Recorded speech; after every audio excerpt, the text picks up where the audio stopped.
We are recording. Good deal, man. As always, I am Brian Kynes, the creator of the Tales of Ulran campaign setting. We use Dungeons and Dragons heavily homebrewed to tell our story, and the awesome folks that are joining me here on this Sunday afternoon are here to help me write this book one chapter at a time. At the end of the last episode, which was a couple weeks ago, we were just now at the point of possible entry inside of the water temple.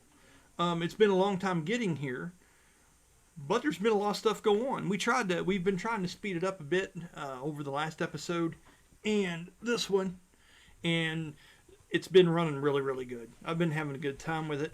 Hope you guys have too. Danny has got a little bit of Gold Rush fever, and Bastille is outside looking in things and checking on stuff and doing all that kind of thing, whereas some of the folks in the group are ready to get in there and get moved on. Karsu is making mental preparations to go that way. Just one second, guys.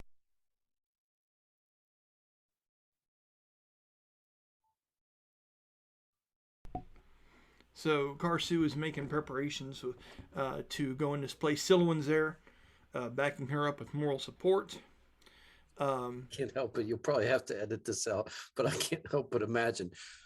Bloop. 1980s is on. What are you doing? Yeah. Okay, I'm with you, and I'm not editing anything out. There will be none of that. There will be none of that. Because this is real D&D, people. Keaton's back there smiling like, "Oh yeah, I yell at my kids with mute on." Oh yeah. Well, it's they don't mean it. Like, I'm in my downstairs. Yeah. And I have a tri-level home, and I don't have any door that connects that seals off the man cave. And they should have fun. It's their Sunday too, right? But when they're upstairs, they forget sometimes, and sisters, they don't always just love each other.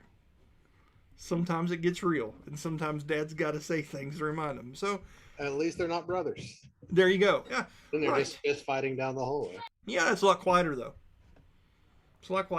So now that we've dealt with all that fun stuff, let's go ahead and do introductions. Colby, you're up. Go ahead.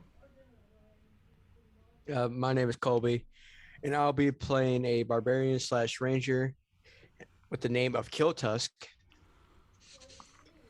whose magical bow can make him appear and reappear several times a day, and has a very loyal beast companion named Loki, who's this magnificent creature right behind me. Awesome. Yeah, and he's probably going to be, you're going to have to make up with him when we get out of here.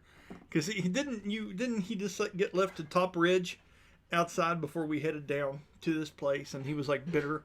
Like, it's going to be interesting to see if you can mend that bridge you've made if you're with Loki. McGuffey, go ahead. I'll be playing Bastille tonight. Bastille is our version of a high elf. He's actually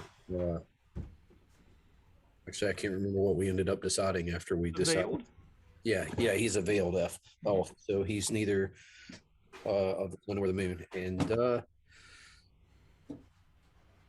he's a road-turned warlock. Right on. Got through it. Everyone, congratulations, Danny. Way to go. 65 episodes and you're on point, buddy. I love it. Jeremy, you're up, buddy. I will be playing Merc, a human spirit paladin who pilots a angelic battle armor by the name of Promise. Nicely done. All right. So if introduction's out of the way, Bella was unable to join us for tonight's game. Work. She does live action role plays and stuff on weekends. She's a true fan of this kind of stuff. So we've already discussed prior to the game how we're going to kind of choose her actions. Because I don't want to just ignore her and not let her be a part of what's going on, because she is a big part of it. And, based on the things that she's done in game and said, we have some cool ideas for that when the time arises. So moving forward into this, let's go ahead and start back on the outside of the temple. Okay. Now, if I'm not mistaken, in the distance, we saw signs, or Kiltus did, and I think, did you not communicate this with some of the group, that Vasilian were moving in from the deep caves and the places that they reside at night, to the far east and west. And we had caught signs and saw flocks of prehistoric birds rise from the canopy of this jungle-like forest terrain. And we have these large groups of ozamen, which are like these gorilla-like hybrid creatures. And they were starting to shout, starting to yell commands to one another.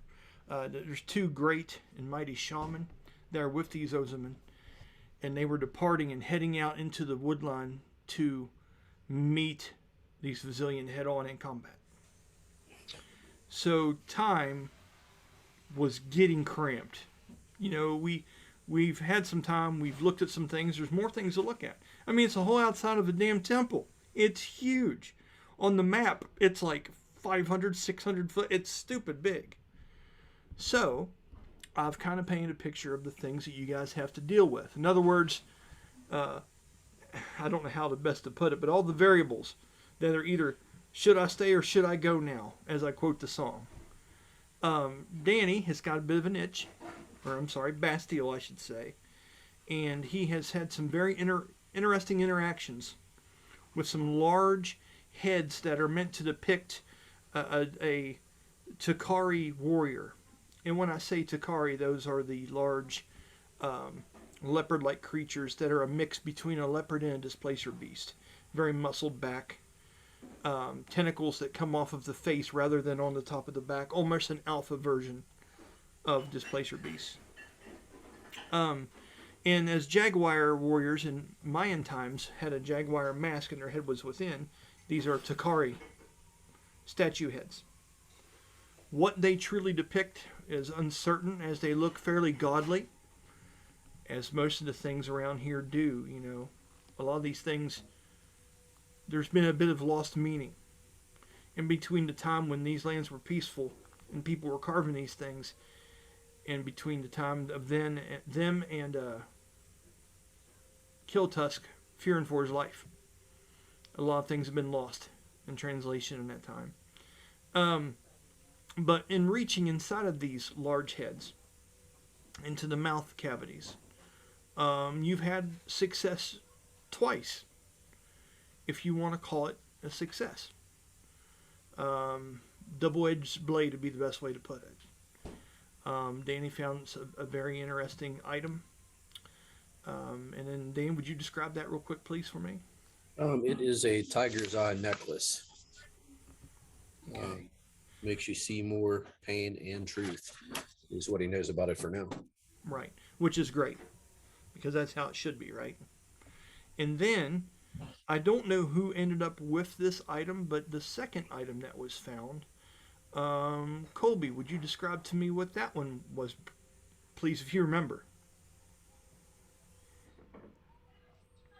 It wasn't. I think it was a. I'm not sure if it was actually like taken, but wasn't it like a relic where I would wrap like my bowstring around it and it would make the arrow like blend in with the environment like a chameleon? Well, that's the mechanic of it. Mm-hmm. But what it appeared to be was a small chameleon that was mummified in almost like some kind of webbing, and held in place. Danny, did you actually lay hands on that, and did you pull it from there, or were you using the mage hand, or what had happened to it at that point? I can't remember exactly. Well, I was about to use mage hand to pull it out, but I had given Kiltus the option. I was like, you being of this race and, of one of these warriors, you should, because he kind of figures it's probably a warrior's test. Okay. But so I remember something now, and I apologize if I spoke over you. The reason why you just said the mechanics of it before the description, I remember now. You rolled a 20 on your history check. I remember that, and I was like, well, shit, there goes the secrets. And it is part of an ancient legend of archers and things, which I remember even saying these words now. I was like, this very well could be the reason why you have a bow. You know, that these little chameleons were sacrificed and their soul was supposed to seep into this wrapping.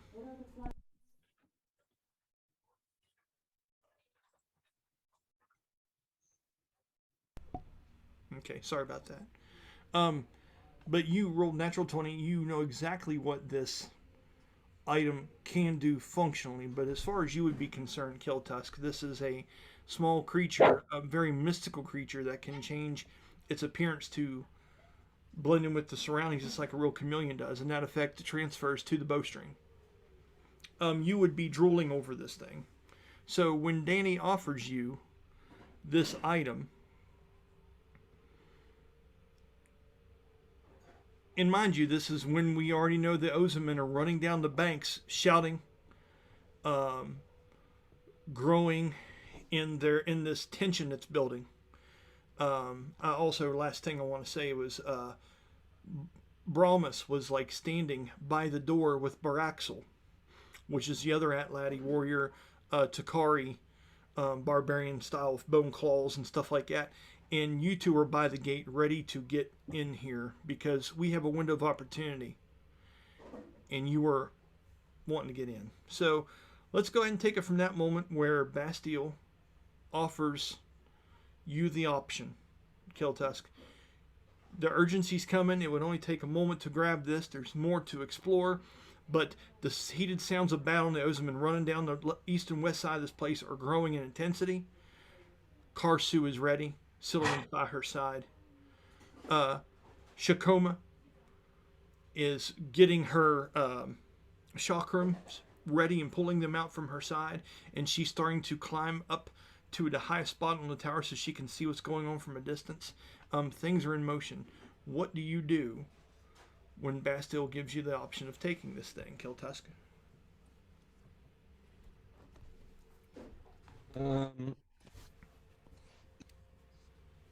I think Kiltusk would say to Bastille,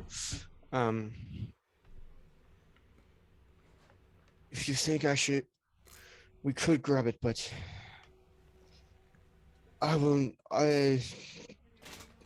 we are running out of time for everyone to get inside, and today will not be the day I will test this out.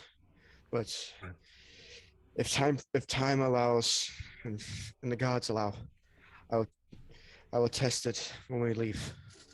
Time is only a perception, and you might need it in there. So do you accept it, or do you? I will accept it, but let it be known I don't fully understand what this thing holds. I like it. I doubt your people stored anything evil inside of here. They built the temple, right? Its main purpose may not be for evil, but everything has a cost. Every blade has two edges. Well, not technically every blade, but still cut both ways.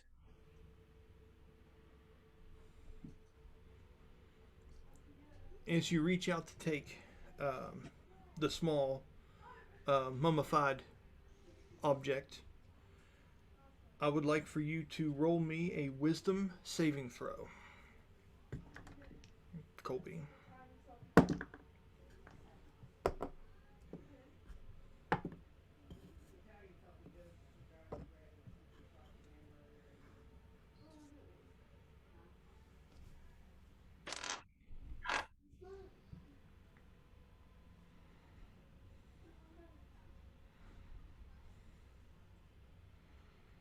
Adding it now.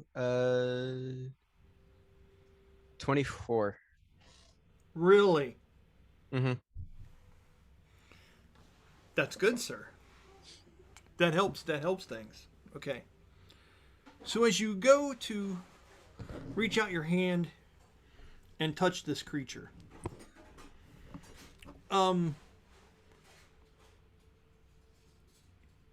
you get a flash in your mind all so quickly, and you're not quite sure if it was your memory of the stories that were told to you of what the actual ceremony looked like when they would take creatures like this.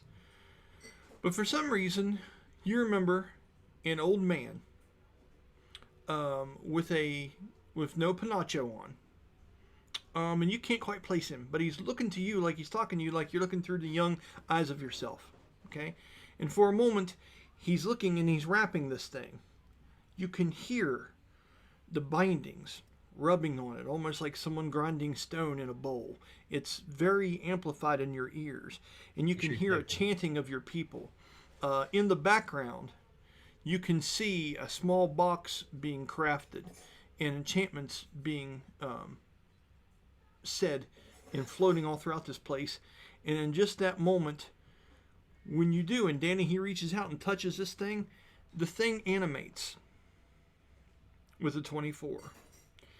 It crawls up your arm super, super quick. Like, I'll let you do a dexterity check real quick just to see how this is. Go ahead and roll that for me, Colby.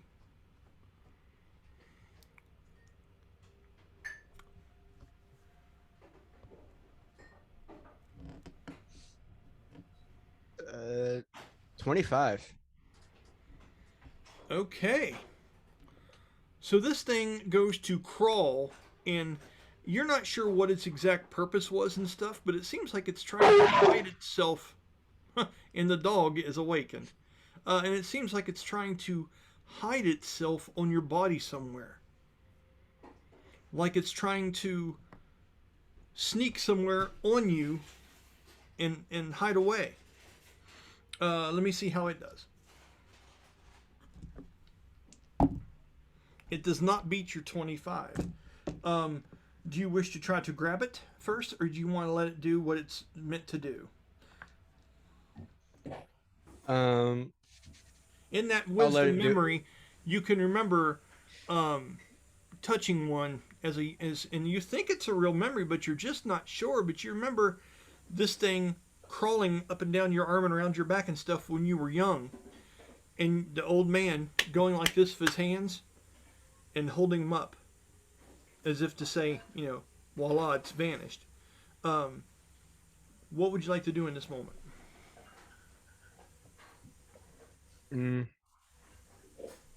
I would like to grab it. Okay. As you do, the creature moves back and forth a little bit, almost like a real one, like if you caught an actual one. It stays stoic for just a moment, like it's playing dead. And as you're holding it, it tries to vanish from within your fingers. You can feel it, but you cannot see it. It's almost like in the movie Predator, when you would see Alien, there would be a distorted outside line of it, where it seems to be somewhat animated, and you're looking, and you swear you can see through this thing. But you can feel it there in your hand. Danny, you're seeing this too. Yeah, as he gets real intent, Bass just gooses him like, raw. Okay. Roll an attack, just for the hell of it. Oh, that would be a 28. A 28? Roll.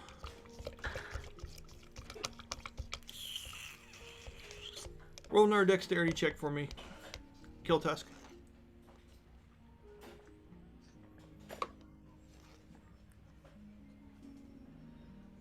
Uh,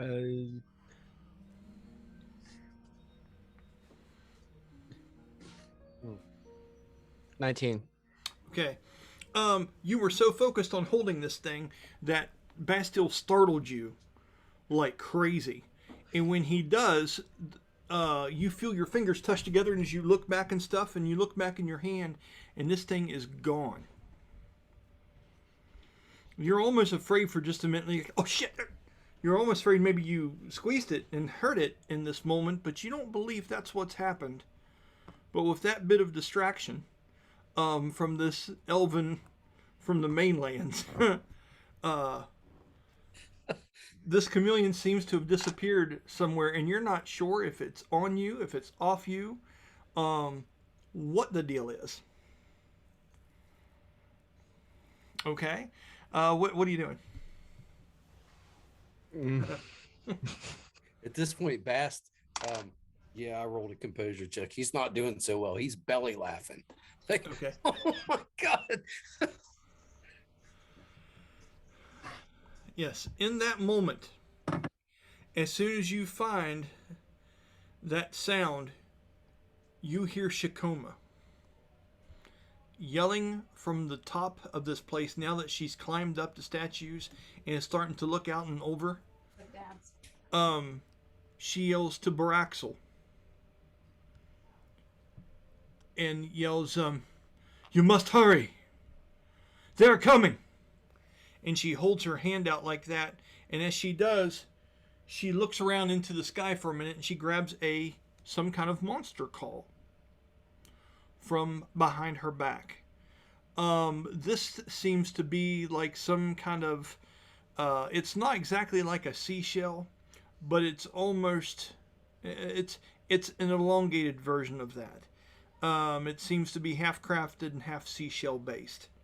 And as she holds it up to the sky and she starts blowing on this, Jeremy, I would like you to roll me a 1d20 and a 1d6 and tell me what you get.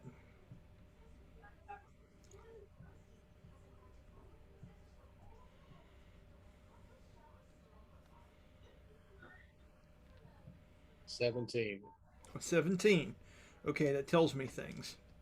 Okay, Danny, roll me a 1d10. That would be a 5. Okay. And now, Colby, I would like you to roll me a 1d20 and a 1d6 and tell me what you get.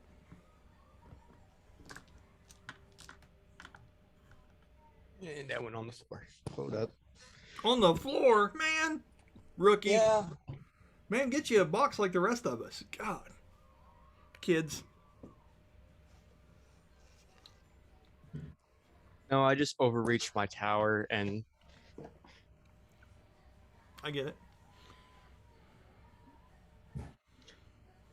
wow, I got a total of 3. That's fantastic. Just so you know what happened, let me paint the picture first and I'll tell you what you did. As she does this, you hear the sound echo down on top of this water tower. In Bastille, Merc, Kill Tusk even, it's amazing how amplified all this is from this point. It is a very powerful use of this musical instrument. The way it echoes down the long sloping walls of this water temple, the way it bounces off the canyon sides where it was put, you would almost have to think that this was an intentional spot for this temple. The acoustics of this bellowing out, this thing, it's easily twice as loud as it would normally be from some other direction. And as she does that, you hear a sound in the distance. And remember, as we said, there was a bit of fog that was still clearing because it's just now becoming morning. Bursting through the fog on the eastern side, you see 3 large winged creatures burst through the cloud line. Roll perception checks, all of you, and tell me what you get. Roll a what you cut out for me. Roll perception checks for me and tell me what you all get. All right.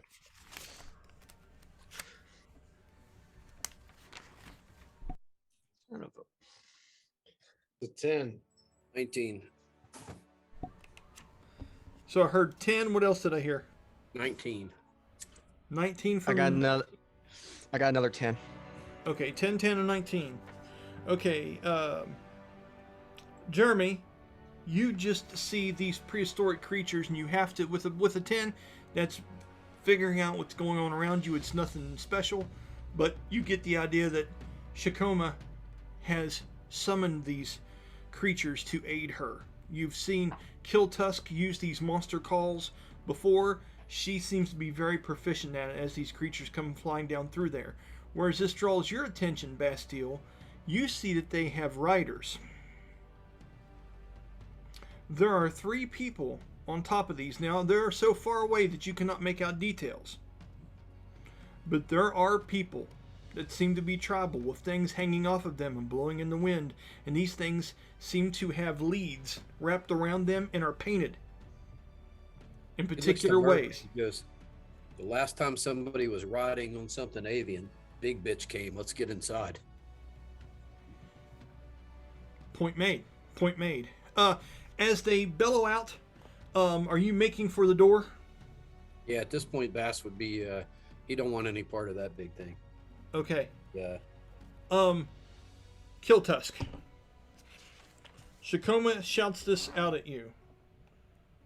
Make sure I'm getting this right.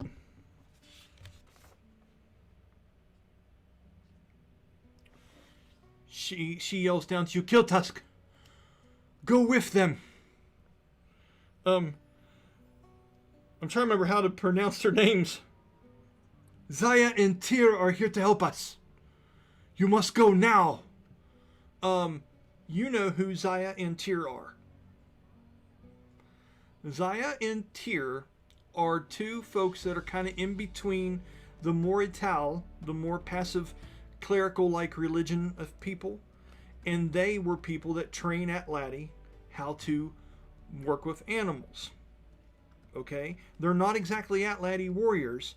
They're more of like the cleric to the fighter. Okay? And these two you have met on occasion. Alright?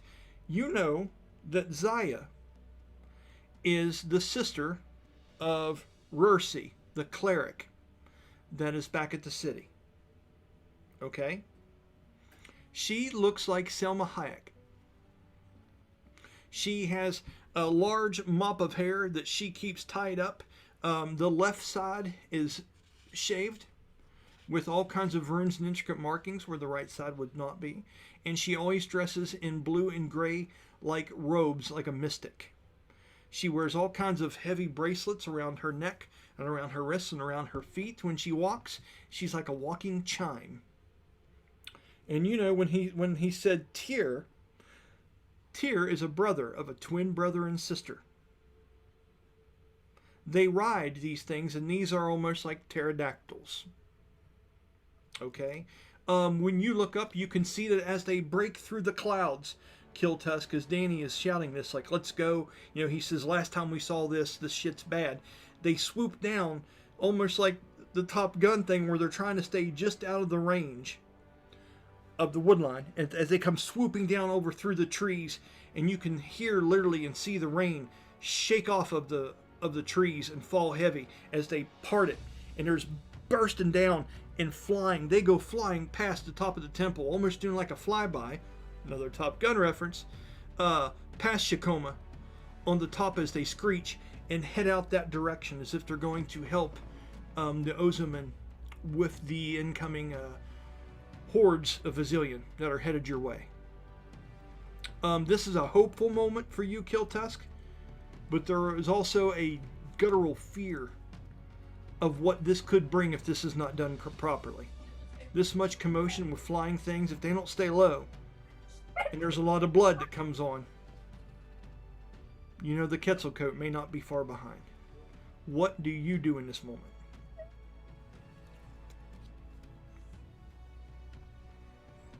I think Kill Tusk, even though he promised Broxel he would stay outside, he will listen to Shakoma and head inside with everybody else.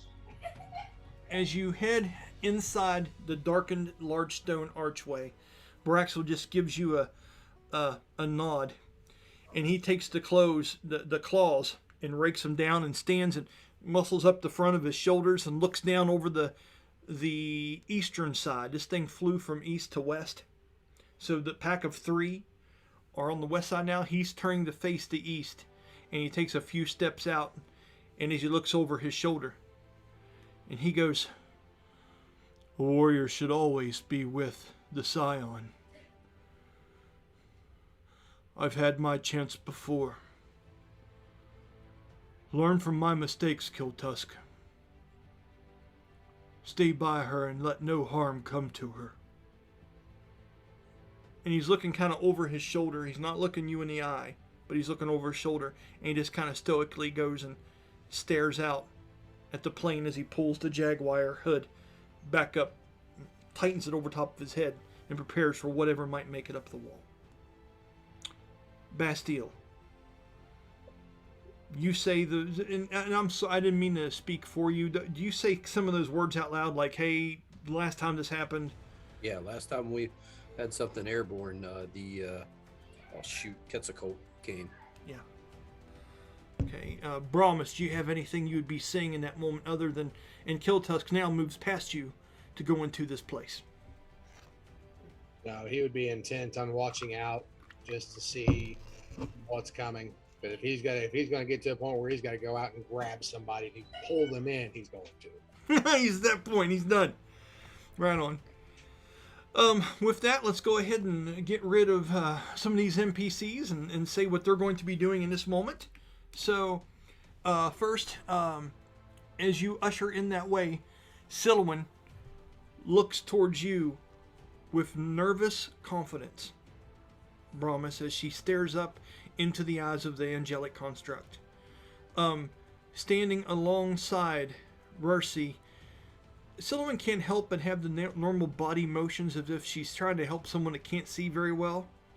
But you know that the Scion's eyes being glassed over in white, she can see finer than any of us right now. Further and deeper. As she kind of stands by her and protecting her, there's a little bit of pride that wells up inside you. You couldn't help but have maybe the crossing thought, maybe this is a good test for her. You know what I mean? As they go in, Valdera watches the two, and she steps up, and she looks up at you. And she takes her sword around, and she draws kind of a half circle, and she stands facing the other way that Baraxel is not. And she looks over at you, Brahmas. And she says,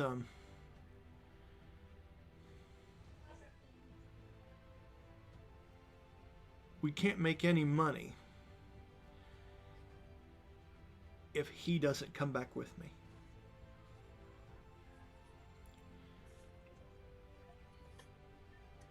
And she doesn't have words. Like she's trying to find a way to say what she's feeling, but Valdera has a hard time with it. You can see her stumbling on it. Is there anything you're doing? Just looks at her. You've worked with me long enough, Valdera. You know I'll be left behind before you will. I know that.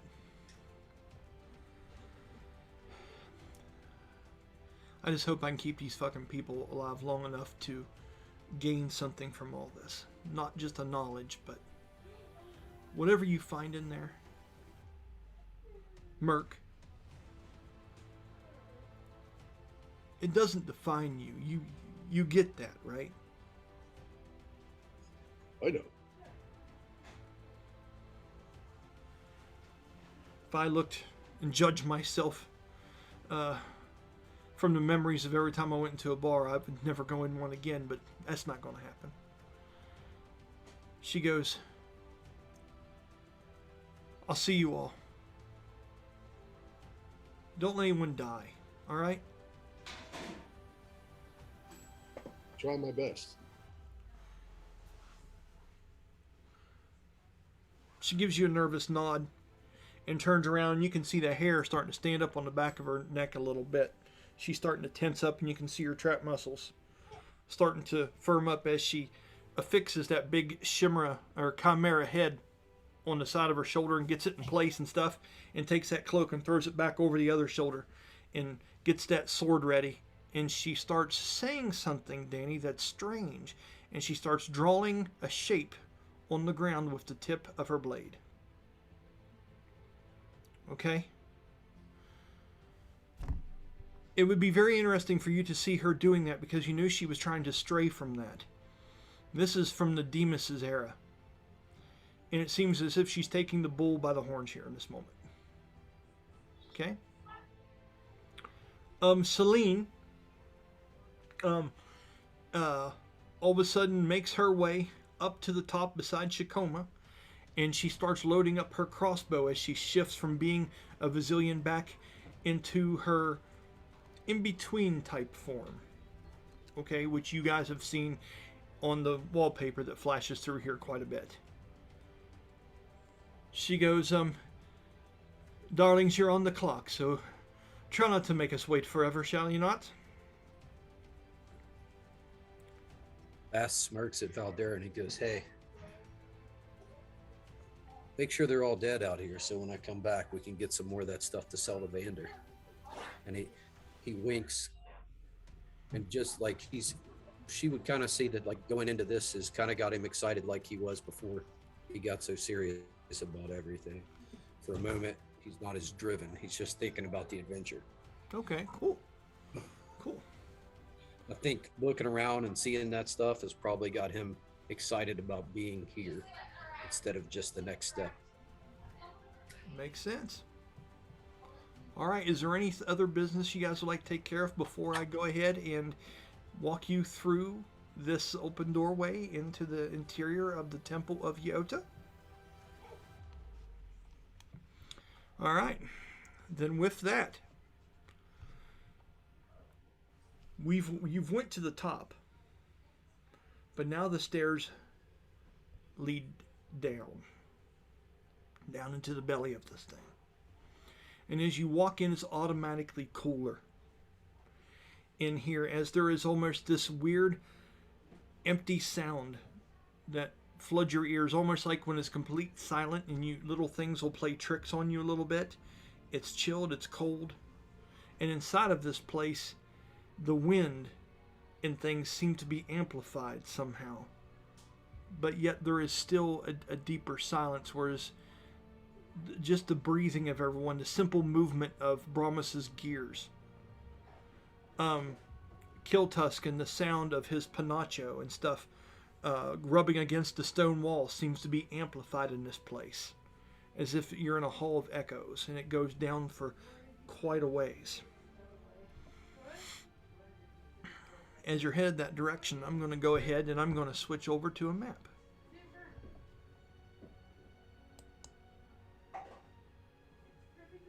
Okay. Excuse me. If you all would like to, you can make this map your central image, as it will be the picture of all these things moving forward. Now, I had no idea of knowing who was coming and who was not until we got to this point. So I'm going to go through here. I'm going to turn a couple of these items off. Okay? Give me just a moment. Dun, dun, dun, dun, dun, dun, dun. I love it. My file folder for the characters is called The Gang. Let me find it here real quick. The Gang. Okay. So we've got Brahmas. We've got that Baraxel. Not so much. Let's go Celine. Not so much. Darius. That's the one person we didn't take care of outside. Damn it. See, I always knew there'd be something. He had went chasing something. What's that? He had actually went chasing off to that sound earlier. That's right. Yeah, he was kind of beating him towards it. That's cool. Okay, good deal. Hate to not do people justice. Valdera, not there. Let's see, who else do I need to get rid of here? Shakoma. As soon as I can find her, just a minute. There she is. Not there. And Darius. Not there. So, by the way, I just want you all to know, huge storms are starting to move in. So if something like this cuts in, we'll just make the best of it and try to get through it, you know what I mean? This thing cuts out several times, we'll call it a night. But huge ass storms are starting to move in right now. It's dark outside like 10 o'clock at night, and it's only 7:30. A whole week of it, too. Yeah, I know.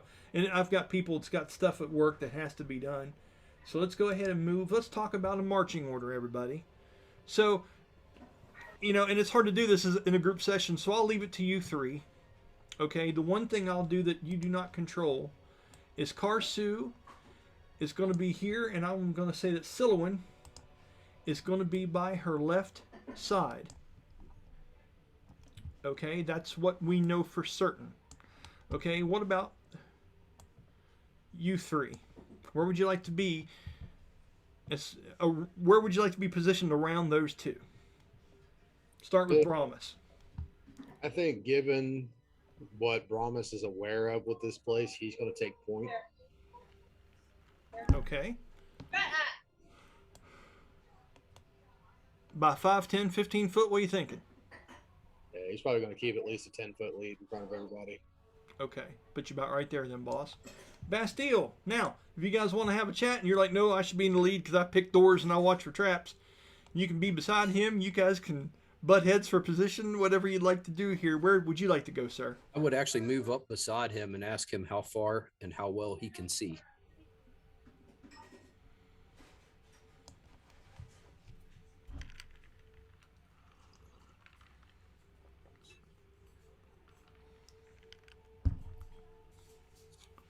And you don't know, do you?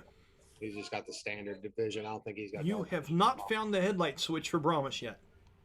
It's coming, maybe, but you have not found the switch yet. This is a foreign car. Oh, I love metaphors, dude. So just normal, which inside here, this is dark right here.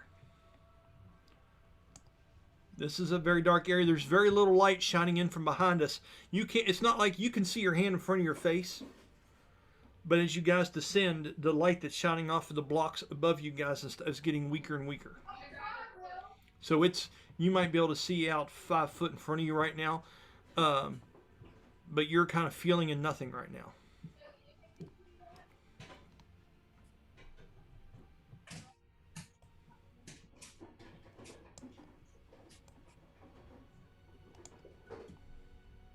What are you saying to Bastille's question, Brahmas? It's dark ahead. Can't see well, but I can soak up anything that comes out of the darkness. Okay. I can see it. Well, then you be my eyes, I'll be the shield. You good with that, Danny? Okay. Are you happy with your position right there then? Yeah, I think that'll work. Okay. And what's your distance? From it's 60 feet natural. I got to look at the warlock ability that he has. Okay. While you're doing that, Kill Tusk, where would you like to position yourself, sir? I'll be the back by Settlement. Okay.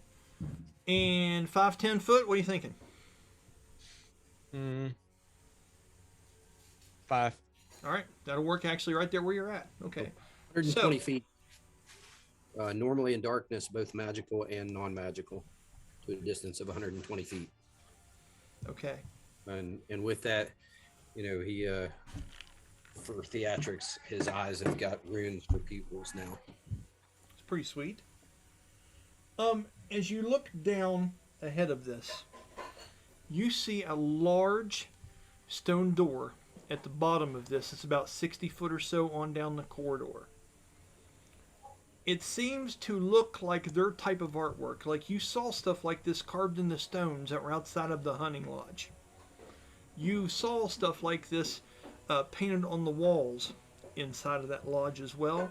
And this stonework looks like it's very well crafted, like the large images of Baka or a Takari warrior that were outside as well.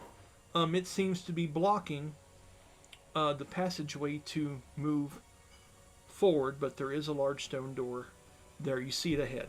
You can say whatever you want to, and when you all decide to move forward towards it or wherever you're going, let me know.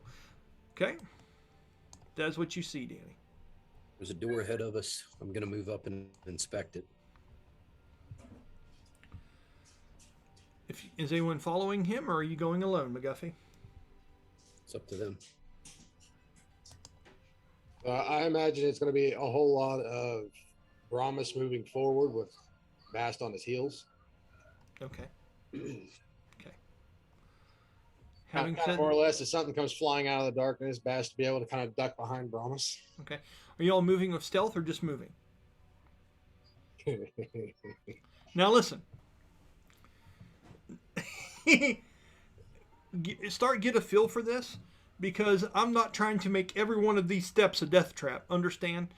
But I want you guys to start telling me things that you're doing. So get an idea, get your D&D thinking caps on, and we're going to go through this, okay? And I'm going to move you all as a group.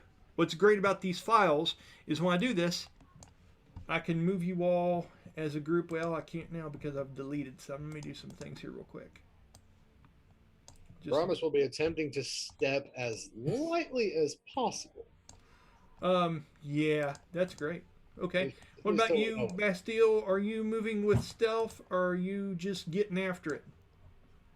Up to the door, he's just gonna walk because he Okay. can see that far, and we got to get the door open. So if something on the other side's gonna open it, that's half the battle. Go, Joe. Okay. As you guys approach,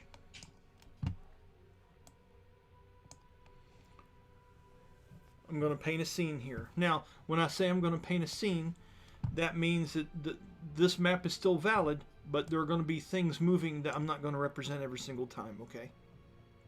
Okay. When you guys approach this large door, you start to hear whispers and echoes, and they don't quite make out words. But Kill Tusk, you hear a very primitive version of your own language, but so faint and so scattered that it would take a very high DC for you to be able to interpret it. Would you please roll me, what would it be for to understand language? Well, to hear would be perception. To understand would be insight, probably. Or Go ahead and do an insight then.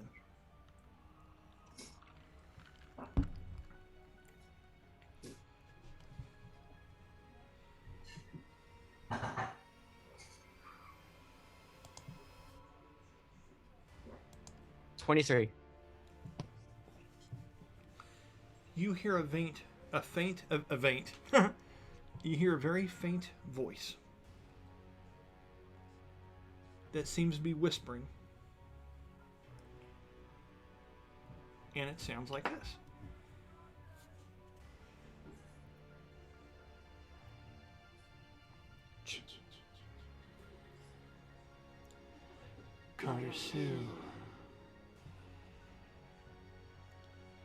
Karsu, I can feel your presence. Step forward, child. The path opens for those that take the sight. Karsu, step forward. That come across okay, guys? Okay. Yeah. As that happens, you look over to her, and she looks over her shoulder at you, Kill Tusk.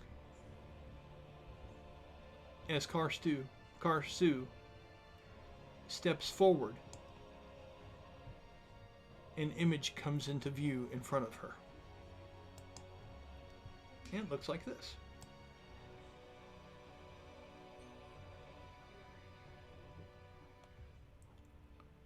You see a spectral image emerge in front of the door.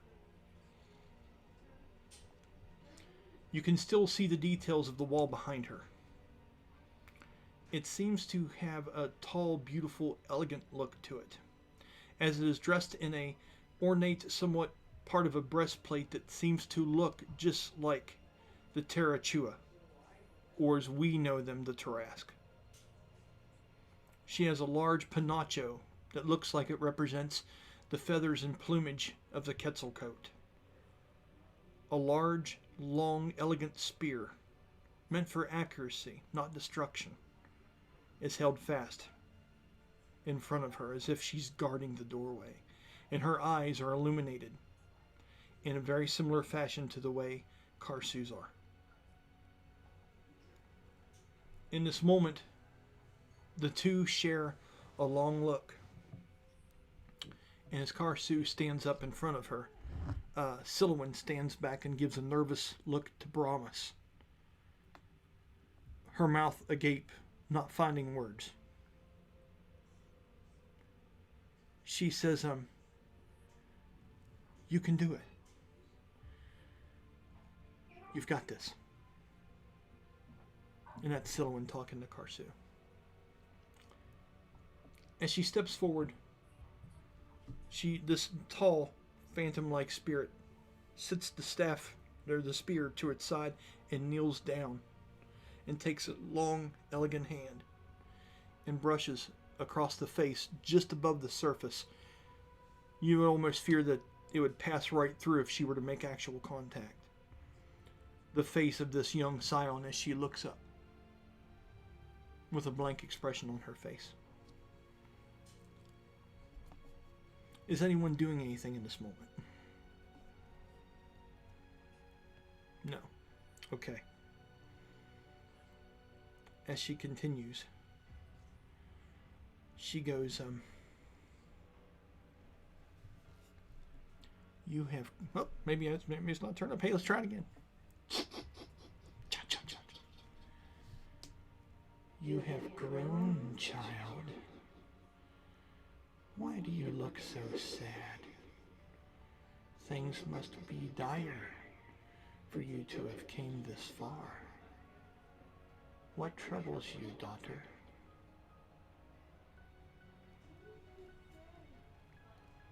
Karsu looks up at her and she says, we seek to reanimate the temple in the hopes that we might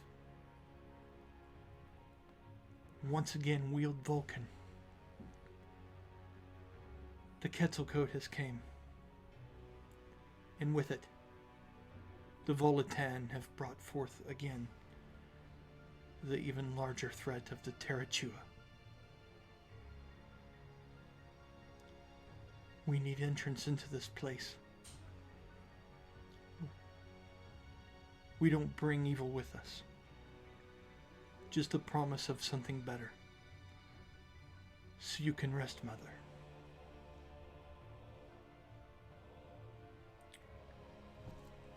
As she says that, the tall, phantom-like woman stands up, elegantly moving her hand away from her face. She turns, and she waves her hand over the front of this door. And as she does, you can see her eyes illuminate quite a bit. Okay? And as that happens,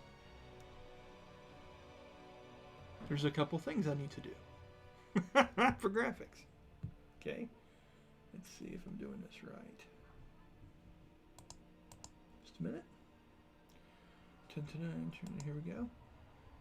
As that happens, you see parts of the door begin to illuminate and glow some kind of eerie, like ghostly blue. Very similar to the background that I have here, this color. As you would see, this aesthetic that I have behind you is a good picture and depiction of how the interior of this place looks. The grass growing down from the high parts of the wall, the stone color, the blue runes and things that seem to be etched in stones, the different colors. This picture represents the inside of the temple. Okay? As that happens, this comes into view. A blue circle seems to emanate from underneath her feet, and different places seem to illuminate on the door. Different signs and symbols. As that happens, the soul of Yota seems to vanish and fade. With that, her final words as she fades out of sight. The doors will remain open for you, but I cannot say for how long.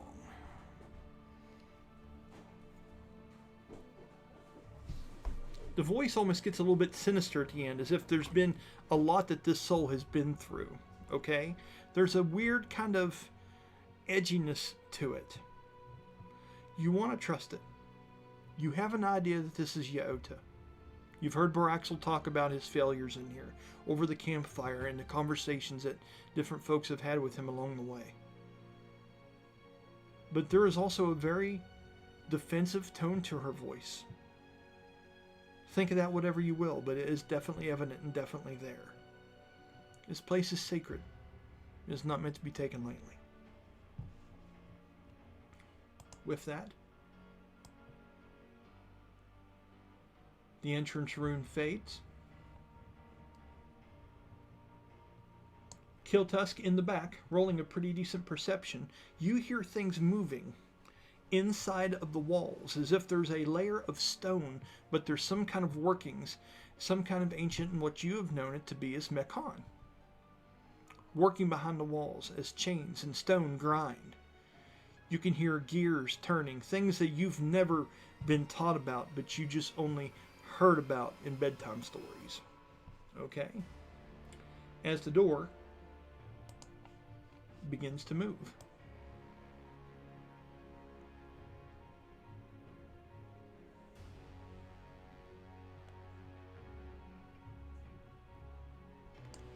As the large pieces revolve back and fade into the walls, the path forward opens, and you can see a torch that is illuminated on the wall. And now I will give you vision into the first room.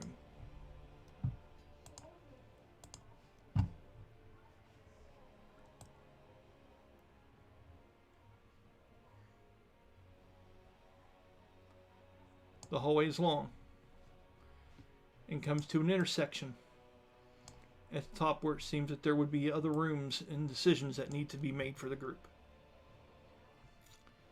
With this, I'll start with Danny since you are the eyes, and then I'll go with Brahmas, and then I'll go with Colby, only if there's something that you want to bring up or ask as we go along. Brian's rules for dungeons. Ask anything. There are no rails. You can do whatever you would like, okay? But if you don't speak up, I'm going to start just deciding on the lead people to go. So there may be questions in the back of your mind that you want to get out there and things you want to say. If you don't say them, the leaders are going to lead and the followers are going to follow. And right now, that's Brahmas and Bast. But understand, Kiltusk, this is the stuff that you've heard about, but never seen. You are in a legend right now. Keep that in mind and ask whatever you would like, okay?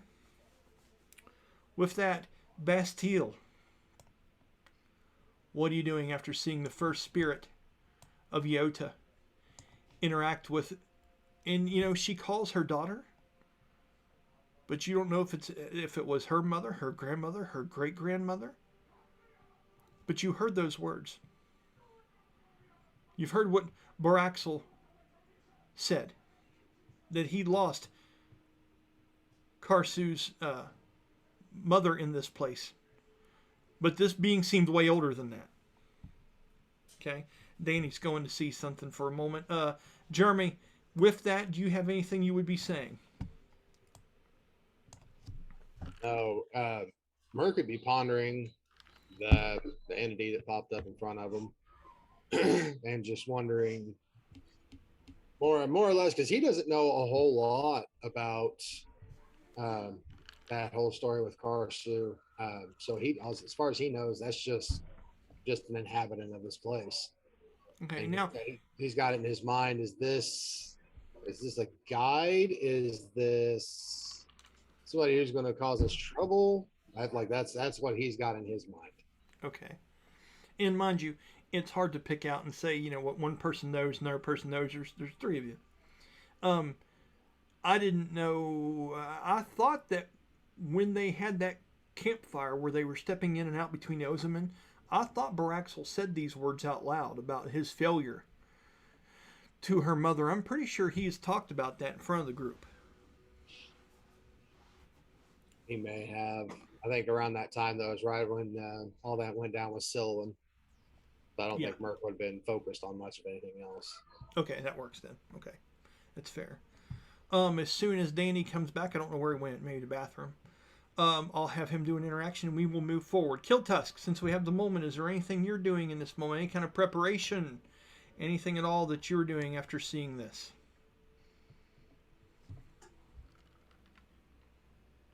I might keep a steady hand on the rune I painted on my body for the find traps if it feels like it ever comes to anybody's mind. Okay. And make sure you know how that works mechanically, how long it lasts, what you have to do, all that kind of stuff. That way, when I ask later, you can tell me, okay, bud? Sorry, guys. There was a brush fire next door. They weren't sure if the neighbors were home because you can't see their cars. It's okay. I think a house fire allows you to get up the table from the table, bud. I think you're good. I think it's fine. So Jeremy's looking at the sky right now, isn't he? Yeah, it ain't worth a shit here either, bud. It's looking nasty. I got trees look like they're about to fall and everything else. It's fun. Yeah, it's fun. All right. So, Bastille. You see Brahmas in the face looking around curiously from the room. What is it you're doing? You can see what I have illuminated. Okay? Everybody should be able to see that much with the light, right? So, yeah. okay. Just because I know that would mess with the map, I can imagine that he can probably see a little bit more than that. So he's kind of watching out for anything that might be moving past that and stuff, but moving forward. Okay.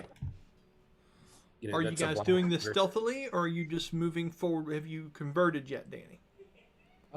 Have you converted to stealthism? I think he is going to. I don't think he's going to worry too much about stealth walking up through there this time. Like, I mean, it's a hard stone floor, right? Yeah, it is. So, and it looks very much like this, combined with the imagery you see behind me. So there's not a lot of moisture or anything like that laying on it. So he could walk at normal pace and be stealthy without really.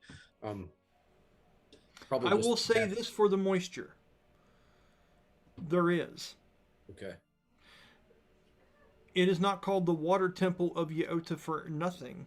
The vegetation that seems to be growing down from the walls in different places, the ancient vines that curl throughout the stone, and there are certain spaces in between the stones on the floor that seem to hold a bit of dampness to it. Only, strangely enough, there's no mildew smell. There's just dampness in the smell of this place. That, and from the embers of these burning bowls. There seems to be some kind of oil that seems to be lit, and there is flames inside of these bowls that hang. These aren't exactly torches. They're oil fires. And that almost sweet smell also inhabits this place. Promise is going to lean back to Bast. Did you bring any oil? I can see in the dark. I meant for me. Do you squeak? I don't know. I've never found out. Well, if you roll one for a stealth check, I mean, we could explore it. If you want to get a handful of flaming oil, go ahead. I'm happy to roll some dice. I was thinking more like oil can for squeaky joints after I all get this it. water. Hey, I've watched Wizard of Oz. I know this shit. I know things, sir. That's what I'm saying. If you're I love the asking me- fact the first thing we come across, and we're already wanting to 10-man up stuff. It's like it's an oil torch. Thank God. Oh, Bast looks up at him and he goes, "We're close, big boy, but I'm not lubing you up." And there it is. Oh, Colby, it's going to be a long one, bud.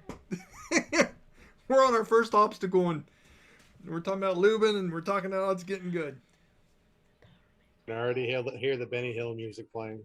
Oh, all day. Yeah, you didn't give us all the soundtracks for the rest of our characters, man. Yeah, we're getting copyright on this video. So, moving forward, you're going past that. Are you trying to collect some of that oil, or are you just walking? Bastille doesn't seem like he's stealthing. He's just moving forward. No, he's not really worried about the oil in the fire. Okay, because I was going to see how that goes, but it's all good.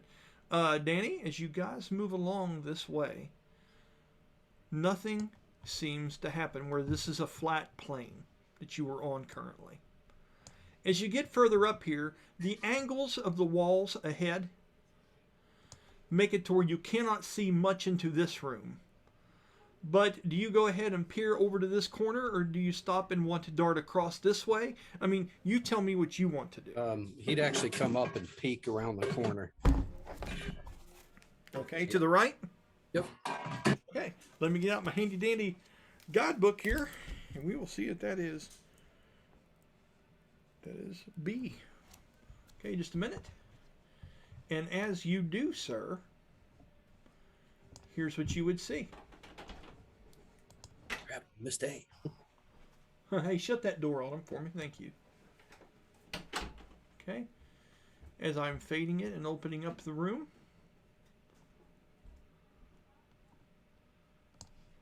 Here's what you're seeing. As you peek over to the side, there seems to be a room where there is flowing water in the floorway. You can hear it. It looks bad outside. Well, actually, you can't hear the water. It is deadly silent. But what you do see, roll me a perception check so I know how well to detail this to you. Shoot. So 16 plus 26. Hold on for just a moment.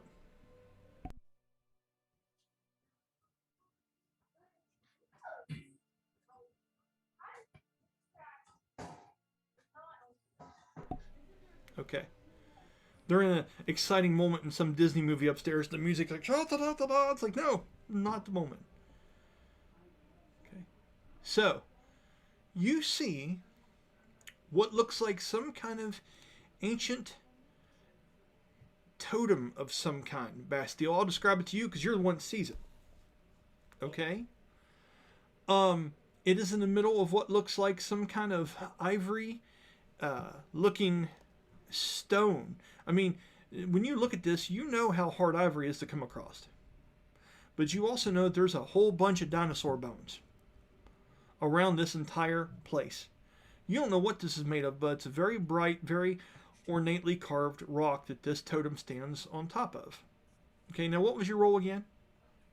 26. A 26.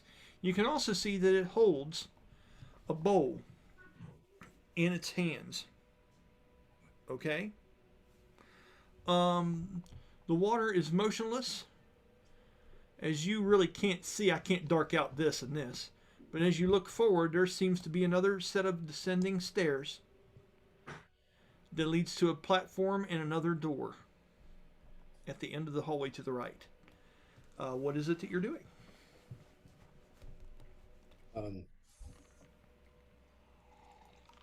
It's like a puzzle. Is that what you're saying to everybody? Let's see what's in the hallway above us before we I don't know. What do you think? When it's going down, so we're at the top. Probably need to get to the center of this thing to operate it. Anybody have any input? As long as we proceed with caution, we should be fine. All right, let's go forward first. Okay.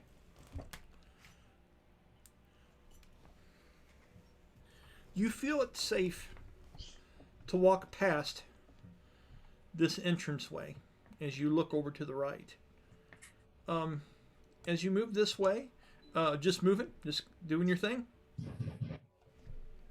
Yeah, he's also talking. He's like, my concern is we've got to figure out how that door opens. So let's see what's ahead and see if the other passage is blocked as well. Okay. So, as the group makes their way through this passage,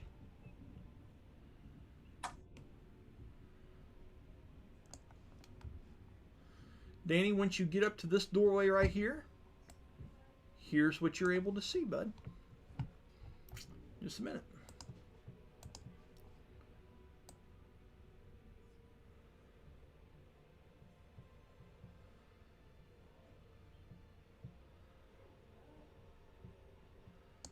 Is that a Muriel?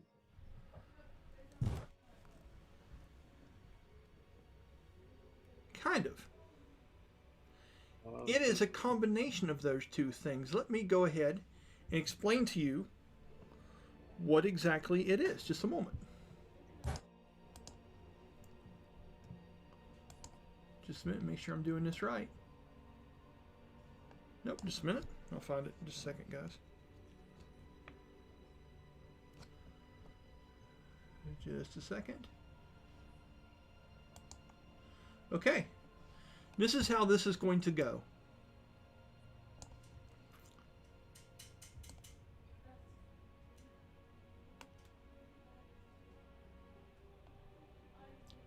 An aging tomb depicting the great flood and destruction that took place when the Tarrasque rose from the broken earth in flames of Volaton. It's what is depicted on the lid of this ancient tomb. Okay? So Danny, as you look through, you can see in the imagery, in the deep stonework of this thing, you can see that image of the Terrachua, or the Tarrasque. As it's ripping up through chunks of earth, you can see small people falling into crevices. You can see the destruction of a volcano being symbolized in the background, as this isn't just like hieroglyphics. This is carved extraordinarily well. When you see this, roll me a perception check. 18. You are impressed with Shakoma's bravery and their ability to use monster calls and the craftsmanship of the panacho that Kiltusk wears and things like this. But these kind of things being done to this level and scale have been lost to these people. You understand what I'm saying? That's your inside thought. In that moment, what are you doing? Looking for seals or if there's a lid on this thing. Do you go inside closer to investigate? Absolutely. Okay. Need to say something to Brahmas. Brahmas, you see this as well. You see these depictions. Are you two having a conversation, or want me to just move you forward?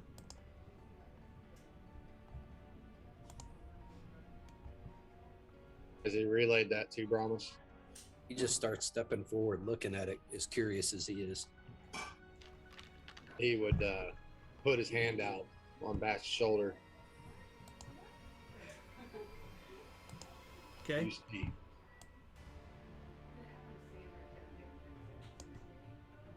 Bast, he said, what do you see? He describes the tomb to him and what it is, and maybe we should get the scion up here as well. I don't see any runes or anything that you and I could decipher, but I understand the story. I can read it.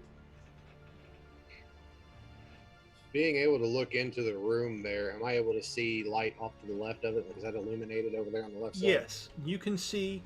You are at a spot here, boss, where you can kind of see this angle. Going this way around the room, you can see. Roll me a perception check.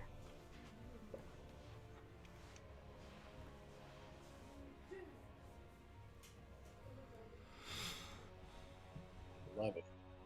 Okay. You see ancient stone vases and urns coupled around the foot of this thing. You see some that are fallen over and that are broken, but some are in fairly good shape. And you would see this mural that is carved amazingly well on top of the lid of what looks like some kind of tomb. There are even stairs that have an ancient kind of fabric that is dyed that leads up to them, as it would take 2 steps of a normal sized person to reach the top. This is pretty large, as it's about 10 to 15 foot long and about 10 foot wide. Very big stone, like sarcophagus looking thing. So as Brahmas looks into that room, they look over at Bast. Bring the scion forward.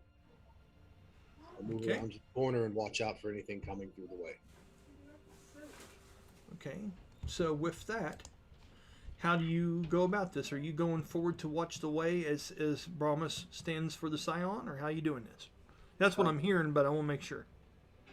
Yeah, I'll step up a little bit to make way for her to come through.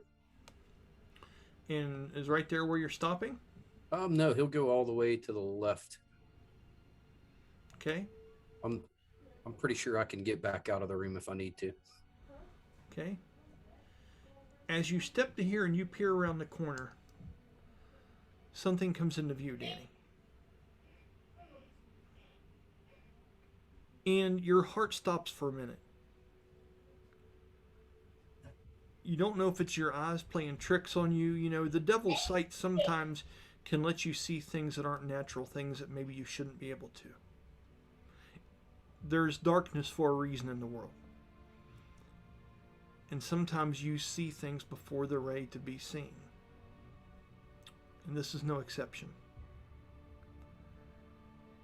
As you appear around the corner, you see a ghostly figure of what looks like something that resembles Baraxel, only more soldier-like. It is dressed as a Terrachua warrior, and it is ghostly and not complete or whole in any way. As it just lingers in the farthest corner of the room, you can barely make out the blue, faint glowing eyes. But you can definitely make out that this is a bone Terrachua skull, maybe from a young one, that it holds and bears on its head. As red feathers plumage from the hair, and it seems to be tracing all these runes that are depicted on the walls. And as it does, there is a blue faint glow that follows its finger as it traces these markings, as if it's trying to activate or seek for something eternally. I need you to roll me a stealth check.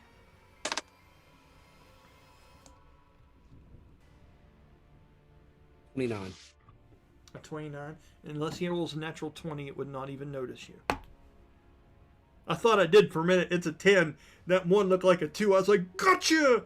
But it was just a 10. With that, the creature just seems to be...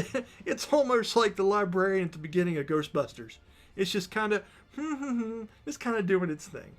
Okay? He's trying to watch and see what it does, but at the same time, he looks back at Ramos and goes... So he says shh and 1, but he doesn't actually make a noise. He just puts his fingers to his lips. Okay, just do an insight, Merc. Let me know if you get what he's picking up, what he's putting down. Same time, Bast is probably thinking, like, why don't all these people know thieves camp? It would make things so much simpler. Well, I really hope these rolls start picking up soon. That's a 9. What was it, buddy? A 9. You get that he's asking you to be quiet, that something's going on, but you don't know how many or what's going on. You're just getting the idea that he is signaling that he has seen something. Okay? Is it repeating the same pattern on the wall, on those runes? Actually, at that moment, when you go to stare at it for an extra long second, it goes over and looks at the wall on the other side of it, up by the torch. Just a minute. Which way? That's number 1. That's why you got number stuff, people. Yeah, put a little number on it. You know what you're doing. Let me see here too. I'm going to bring it into view a little bit more now that you've laid eyes on it, Danny. Okay. And it's now over on this side of the wall, looking at ancient marks. And sometimes when it moves its hand along the walls, it moves it in ways as if it's tracing a memory. And it leaves that little enlightened blue energy-like streak that's so faint, almost ghostly like these, and then it goes away in just a second or two, as it seems to be tracing out ancient writing or tracing the crevices that already exist in the wall. There are quite a bit of areas in this place that have quite a bit of different writing or symbols. If it's a, because of the other warlock ability he has is Eyes of the Rune Keeper. So if it is actually runes, he can read them. Okay. Okay. So, are you trying to read the rune that he is illuminating with his finger in that area? Yes. Okay. I'm going to say, because I'm not going to memorize 2,400 different pieces of text, I'm going to give you a possibility. Okay? So I'm going to roll 1d20.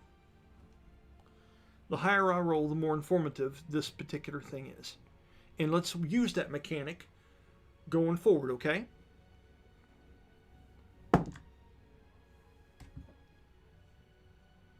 That is a 16, buddy. As you're seeing this, Bromus, you see Bastille's mouth starting to move.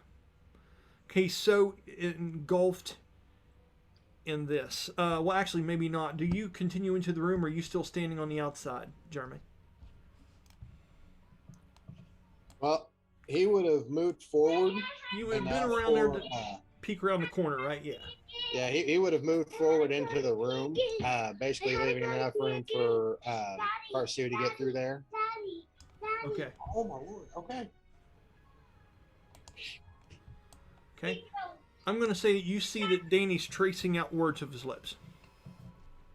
And he's watching intently as something happens in the distance. You look around, you don't see any flickers in light as it shines past him ever so slightly. It's very strange the behavior that Bastille is showing you right now. Danny, what he says with what it shows with a 16, you're able to make out a few phrases that are there in front of him. And it talks about a ceremony that is symbolic of the struggle to maintain water through the city, through the islands of Tenosia, through the Crescent Cradle. And you can see him stopping when he does a certain circular motion with his hand. You can see he's drawing out the shape of a vase or a vase or something that's very similar to what you're looking at that's in front of this sarcophagus. And as he does, he is depicting some sort of in the water was spread forth, giving life where there was none. The rebirth will occur. And that's what you're able to depict with a 16 from what he's tracing out there. Okay? What are you doing?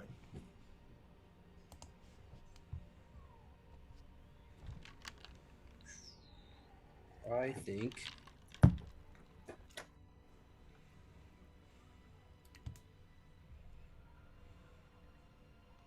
looks back to Karsu and points to his head, because I know she can hear thoughts. Okay, she looks at you, and the pleasant, young, but very dry almost voice of Karsu penetrates your mind. She says, "Yes, what is it that you see, Bastille?" He describes it, imagines the image, and then asks, "Do I kill it, or is it friendly?"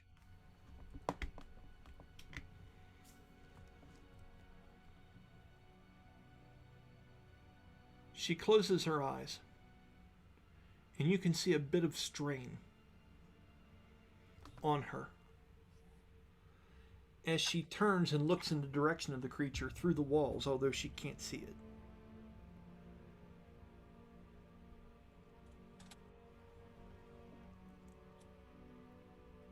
And her lips start moving too, like she's hearing its thoughts. Colby, I need you to roll 1d20 and a 1d6.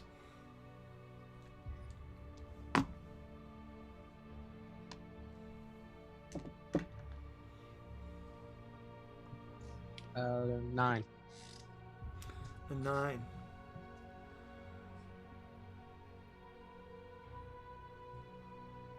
At that moment, the creature turns, Danny, and looks straight at you.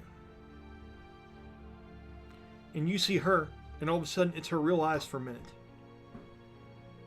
She goes, "It is a memory. Trace B. It is here to protect." And when she says that, roll initiative.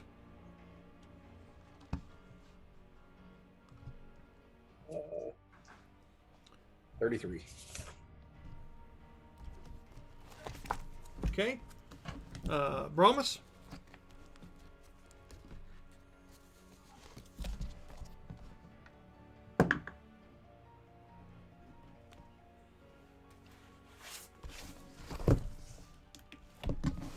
So now 1 Okay. That tells me everything I need. for 9. Okay. Colby, roll initiative. 25. 25. Switch over Okay. to physical dice if I want to survive. Okay. Okay.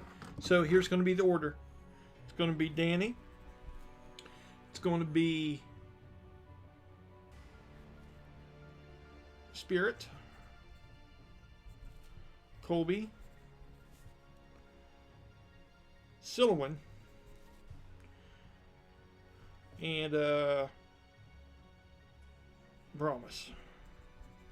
Or Killtusk, sorry. Yes, Colby. Sorry. Okay, Danny. On your turn, this thing turns and looks towards you, and when it does, the eyes of it illuminate in that blue glow a little bit as this one pulls up. Okay, it looks like a long bat-like club, but it has these square, like protruding blades that go around the edges of it. It almost looks like a long, ancient version of what would look like a chainsaw-like bat. It's very strange. It's an ancient weapon that their people use. It looks like a large club with these straight, serrated edges, almost like the fins on the back of a stegosaurus. Okay. Go along the bat, and as he turns and he looks to you, you can still see through the character, as it does seem to be, is it translucent? Is that the word? Yes. What is it you're doing on your turn? You have 20 foot between the two of you. I think this time we're going to do something a little different. We're Okay. gonna cast Guiding Bolt. Okay. Let's see, that's a 15, 25 to hit.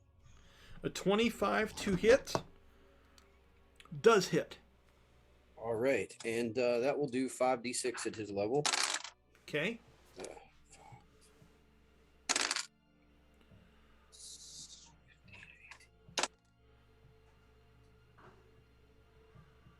Two, 22, and he gets to add his charisma bonus because of Radiant Soul, so 22, 23 plus his proficiency bonus is 27 points of radiant damage. Awesome. And the next attack on him will have advantage. Okay, is that your major action to do that? Yes, and with that, right after that, he's going to use his movement to skip back behind Baramus. Okay. Okay. So, with that, it takes a heavy hit as this guiding bolt pierces through the darkness, this radiant energy, striking it. It does have an effect on the creature, Danny, as it seems to affect and disorient the creature quite a bit, as you hear the echoed groan of a warrior that almost sounds like it has the growl of a Takari in it as well. With that, I'll go ahead and have you move your movement, and you're getting back behind Bromus. Yep. Okay, I'll give you a free action. Are you saying anything in this moment? Hit the glowing skeleton. Well done. Okay, so Jeremy is gone. He is not on here now, as you'll notice. I worry that he has had a complete blackout. And if that's the case, it's not going to be cool. So here's what we're going to do. I'm going to pause this real quick. We're going to try to get a hold of him. And if I can't, then I don't know how much more further we can move without him here, because he's here. You know what I'm saying? So let me get this aimed up here a little bit, and we're going to pause in 3, 2, 1, and we'll be right back. Okay. So we are back. It seems I'm going to have a little bit of editing to do when this goes to the chopping block, getting the YouTube video ready. There's major storms there, and Jeremy's power has went out. He is using his phone. So we'll implant Brahmas's image in there and make sure we can do that stuff the right way when I go to doing the editing part of this. So, but at least we're able to move forward, which is pretty damn cool. And he can see the map, interact with us, no problems. So, a second for you all took about an hour and 15 minutes for us. Let me get back into this real quick here, and we'll see where we're at. Okay, so Danny just went across here with a guiding bolt. Struck this creature. And Bastille, what were the words that Karsu spoke to you? What's your impression of this creature based on those words? That it's hostile, that it's trying to protect it. Okay. And she also said something about being a memory. Right. Something that is tied to this place. Correct? Mm-hmm. Which is interesting. And explore the metaphorical possibilities of that. Okay? It's all good. With that, it is going to be we had Danny, then it is the spirit's turn. Then it will be Kill Tusk. Okay? Kill Tusk, roll me a perception check. I want to see if you can get a sense as to what's going on. I'll give you some movement. As this was happening and Karsu went up that way, what do you think Kill Tusk's move would be here? I'll give you your movement and the ability to ready something if you would like before your initiative turn.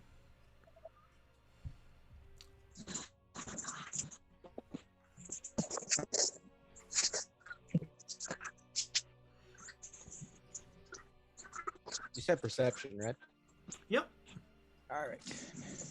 DC of 15 to get a full picture. 10 lets you know that they've spotted something. 9 and lower, and you're not sure what's going on in there. Soft 20. A soft 20. Listen to that. That's the first time I've heard that shit. A soft 20, Danny. Is that the 20 for men of ages 40 and over? Yes. So, I swear I've heard Jeremy say it before. dude, that's rough. Did you hear him? He's got jokes, Danny. He thinks you're rolling soft 20s, Jeremy. That's all I'm saying. So anyway, moving forward, how I heard somebody else say it. we're with a soft 20, with a limp 20. Where would you like to go? Just to put it out there. So we're saying like a hard anything's better than a soft. I guess so. We're just trying to get sponsorship. So, Colby, where would you like Kill Tusk to go? It's not your turn yet, but we're getting you prepared for your turn. Yeah. I would say like that first little room before. Yeah. Are you wanting to watch the hallway? Are you wanting to get up here beside Silouan? Or what are you doing? More like hallway. I like watch the So hallway. right here, I'll put you against that wall so you can kind of still see this direction, you know, and pick up what people are putting down. So with that, it is the Atlati Spirit's turn. Okay, let me move to him. And that is you. Okay. So, he is going to charge up this way. 5, 10, 15, 20. And as he is there,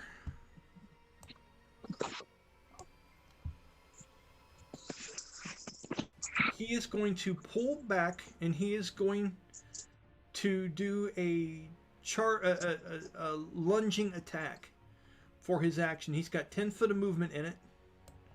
And he's going right towards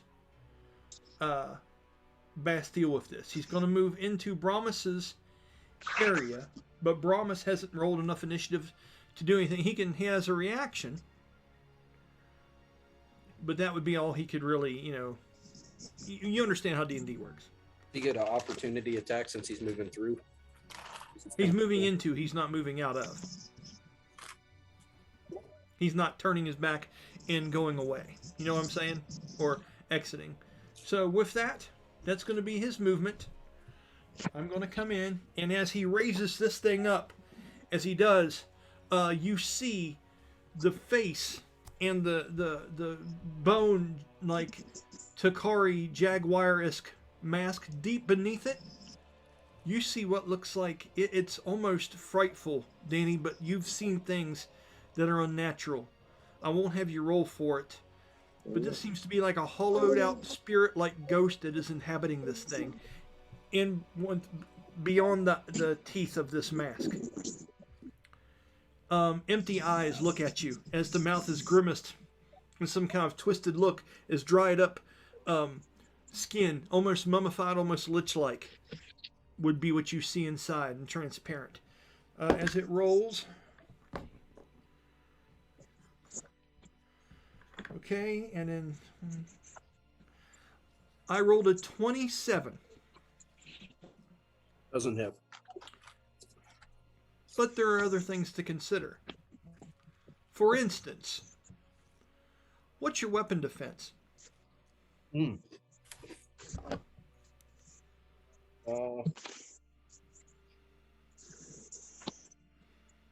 Parry would be a total of 12. So it adds 12 onto your armor class primary, your ability to parry attacks. Yep. Take that off of your armor class primary, and then tell me if that 24 hits you. Yeah, and breaches probably. Well, we're not worried about breaching because armor wouldn't matter either. As this thing comes down with this swing, you go up with your daggers to block this in some kind of X pattern, maybe a slot off to the side, any way of repelling or moving this attack out of the way. You're more of a finesse fighter, so you're not trying to stop it outright. You're trying to guide it away from you, as Bastille does in combat. In Brahmas, as quick as that thing moves up past there and lets out this swing, you see it pass right through the weapon defense of him, and the object strikes and goes through Danny as if it's the reverse, as if Danny were a ghost. And Danny, You're the radiant daggers. That son of a bitch. you would take, just a minute,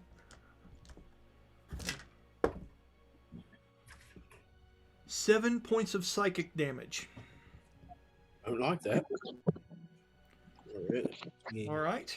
And for its second one, it is going to take a swing at I want to use Brahmas. my reaction on that one. What's your reaction? Hellish Rebuke. Okay. Take. It's instantaneous. Point your finger.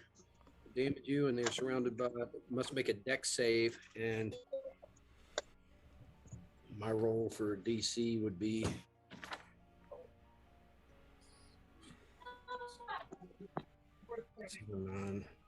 DC of 19. Okay. It'd be extraordinarily hard for this thing to pass it. There's a chance, but it's not a good one. I'm rolling a D20 and a D4. No, fails. With a 6 total. 25 points of fire damage. 25 points of fire damage. Interesting. As that happens, as this laddie spirit was reaching back, getting ready to come at you with a second attack, Brahmas, it draws back the blade, and you find yourself, what? I'm curious, what are you thinking? You just saw this thing swing right through Bastille's daggers and strike him through. What is this moment like for Merc as you're inside of here? Merc has it in his mind that it might be time to do something he has yet to do, or rather something he's not up until this moment had the bravery to do. I didn't think of that. That's interesting. I think I pick up what you're putting down. But as soon as he gets ready to swing through you, Bastille comes back out with this hellish rebuke on the creature. Danny, please make sure to manage your magic points. You've done a guiding bolt and a hellish rebuke, okay? And I was down 4 from previous, so Look he's at you, definitely- mate, making your DM proud. With that moment, this thing goes to swing through you, and as it does, you see it going, nah! And as it comes through, it fades out of existence. As I can almost see Merc kind of like, and as it's swinging through, you see the vapors and the mystic smoke that creates this character fade away as the pieces of bone just seem to crumble to dust and drift off to the side as the blue lights go out from the eyeballs. And the creature is no more after Danny has hit it with the Hellish Rebuke spell. Just as its blade would have passed through you, it dissipates.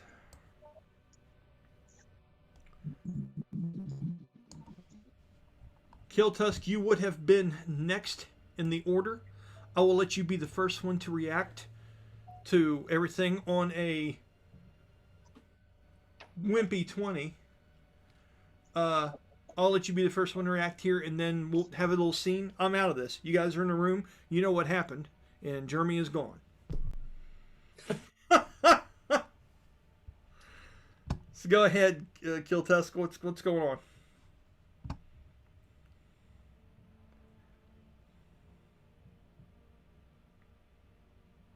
There we go. I had to turn my mic on. Hey, thanks for that. Turn the mic on. 65 episodes, and here we are. Go ahead, man.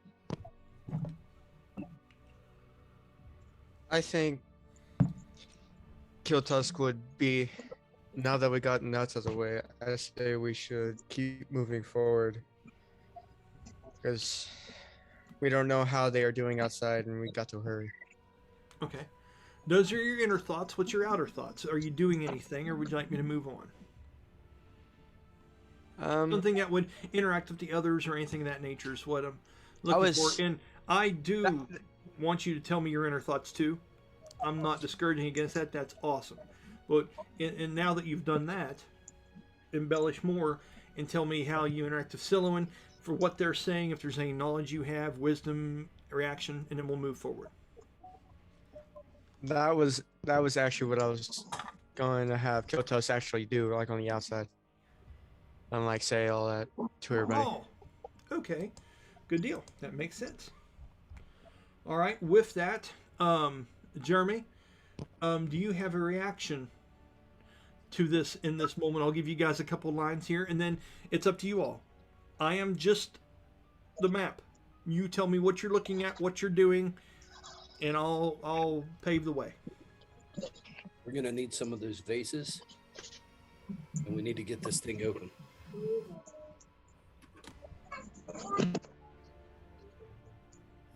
I can see that Jeremy's box is lighting I up. think There he is. Okay, go ahead, bud.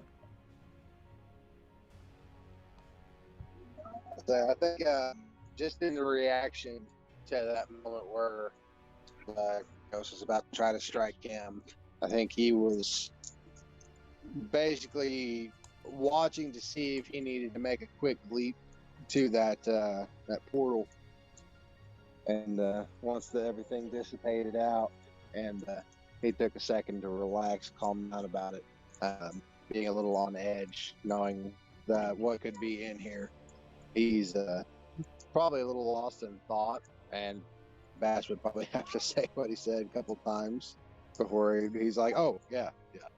Yeah. So he would nudge him and be like, "Come on, man, let's get this big thing off of there." I like that. That plays out good in my head. That's nice. Okay, so Bast, are you picking up 1, 2, 3, or how many are you trying to grab, or are you passing these out to other people? Paint me a picture. Yeah, What are you I'm doing? looking for what, the image, the shape of the ones that are more shaped like the way he drew the vase. I don't know if it's because of volume or what, but That's interesting. Okay, so as you do that, roll an investigation. investigation. 17. That's good enough for this. There are all kinds of different urns here. Some are cracked, some are more better preserved. And with the 17, you can see that some of these have held water in them at some point in time, just because of discoloration in the rings of water and corrosion. You know how limestone sits in things. You can see that some of these have carried water. Now, as far as the type of urns that he had over there on the wall, you don't see an exact significance to this. There are a couple there that are very, very similar to it. And if you're looking for something that matches that in this grouping and is usable, you can see out of all these here, a total of 4 of those. Pass those out. Okay. Everyone write that down. Who's holding? Silwan's holding one. You're holding one, Bass. Kiltus has got one, and Jeremy's got one, correct? Mm-hmm. That's 4. Works out pretty nice. Karsu, of course, does not. And have a word about it. Is that it, or do you want to move forward? Is there anything else you'd like to look at in here? Promise. Let's see if we can get this box.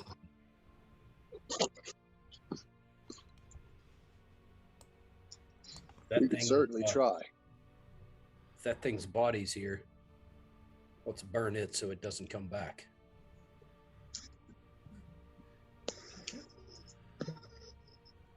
So go ahead. Are you guys going to see if you're able to move the lid off of this large thing? Okay. And to be fair, we're going with what little bit I know about necromancy. I think if we burn all of its remains, it can't come back. But Okay. I'm not a necromancer either. As you two position yourselves, As, go ahead. Merc,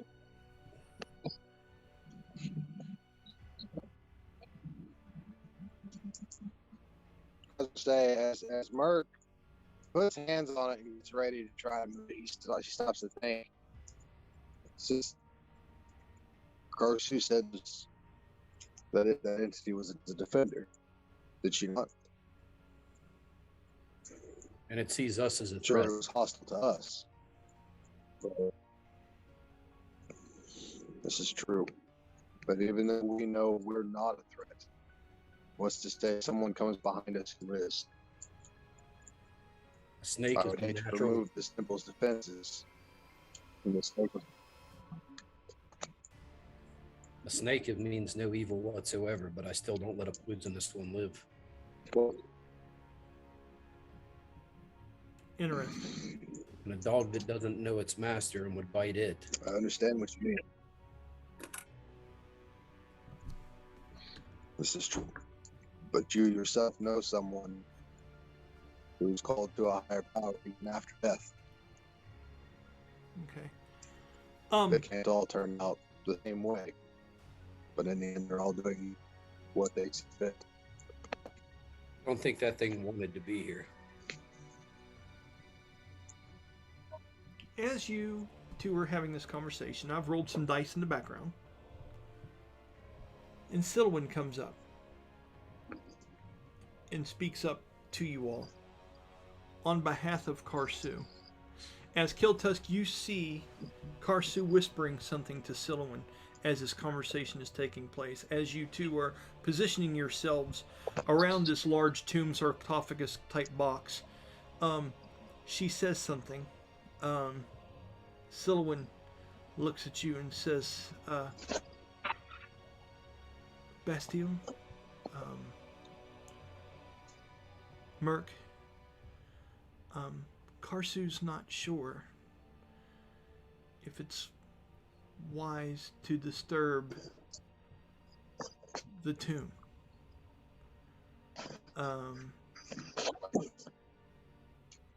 When she felt its mind,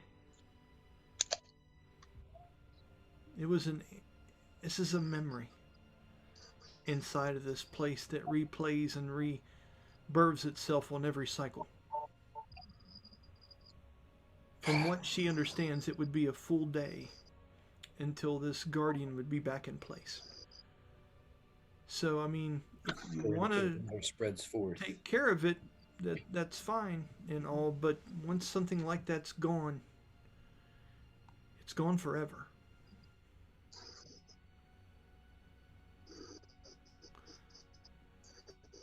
You see Karsu in the background, and she's holding her head, and she's kind of walking back and forth as if feeling that energy from this thing and trying to talk to it, and it talk to her, has thrown her off a bit as she seems like she's rubbing out a touch of a headache, and she's not talking to you all as she's whispered this to Silowin to speak to the group. Bass Now- would whisper, "Water spreads forth, giving life where there is none. Rebirth will occur." Says it loud enough that. Doesn't that mean this thing has come back? It is possibly so, but I don't anticipate it being back while we're here. I look for it to be many, many moons before it comes back. All right, then let's trot back down and we'll try the other room. And just to be clear, there were no actual runes on the wall. He was just tracing them himself, right?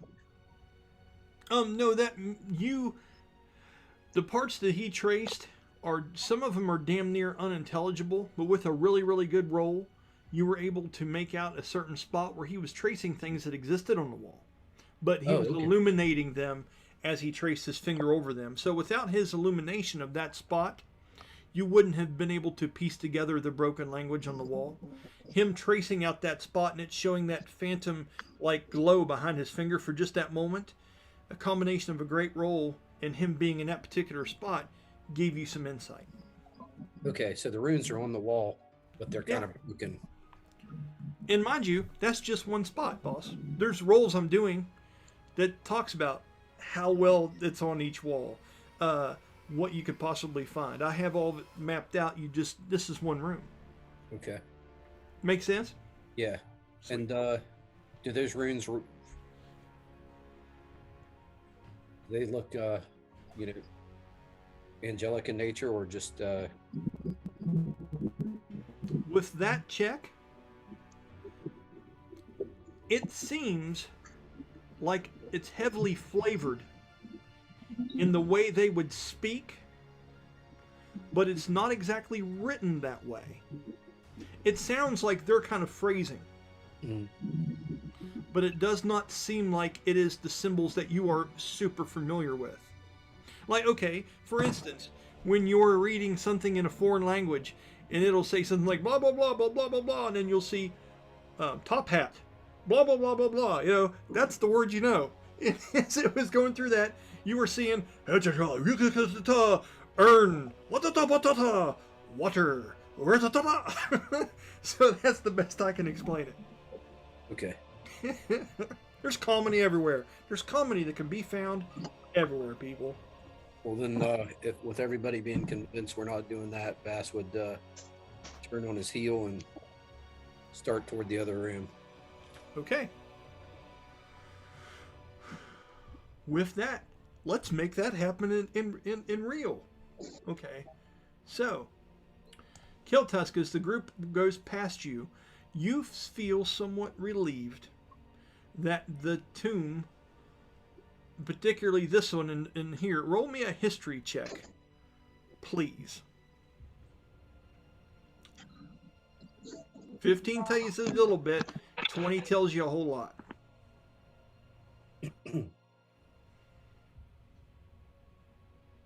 10.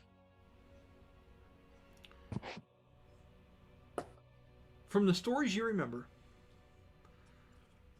from people that are long gone, or lost, or hidden away somewhere in Vizillion strongholds, people that made this place their resting place are tied to it. Some are here to guard, some are here to help, some are here maybe not to. You can't help but feel a little bit relieved that it was left undisturbed, but there's a curiosity to you. You want to see the past. You know, Kiltusk is doing his best to be brave and move forward in this, hopefully this resurgence of the Atlati way. But man, any clue from the way they used to do things would super make you feel better about the way you're doing it. Because it's you, Shakoma, Baraxel, Rursi, and Karsu just against the odds, right? Just trying to patch together whatever you can from the past to make something alive again. Make something the way the Laddie Warriors used to be again. And as much as you're relieved, you would still like to see things. Just to make sure that the stories are true. As the group walks out past you, let's go ahead and move into the next room. Does it sound good, everybody? How's everybody moving? And if you don't tell me, I'm going to say you're just walking. This is your last warning. How are we moving into the next room, everyone? Just gonna walk this time. Okay. It's my understanding we're just going back to that room with statues, right? Yep, just going into this room over here. Let me move some people around real quick and we'll do that. Kiltusk, still taking up the back? Yeah. Okay. I like it. Okay. And then something happens in this room as well.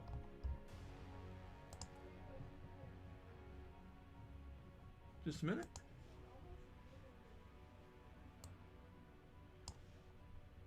Focus in.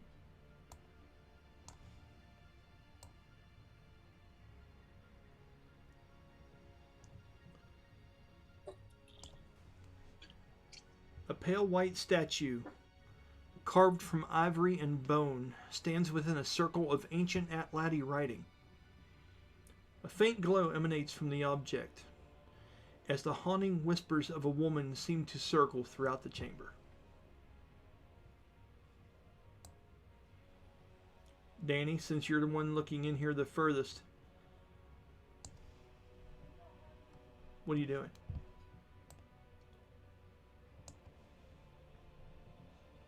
Investigate the statue. I've already seen the cup. From a distance you did. Yes, sir. Correct. So I'm kind of looking. Does it look like the statue moved? Does it? It doesn't look like anything has moved since you were in here earlier, but when you're up closer to it, something happens. And I'm getting ready to lay that out for you real quick. Just 1 minute, okay? Okay. Okay. All right. So this is going to be. Got it. Just a minute. I have to do something. Okay. As soon as you all step into there and you take a longer look at this thing, something appears in the room.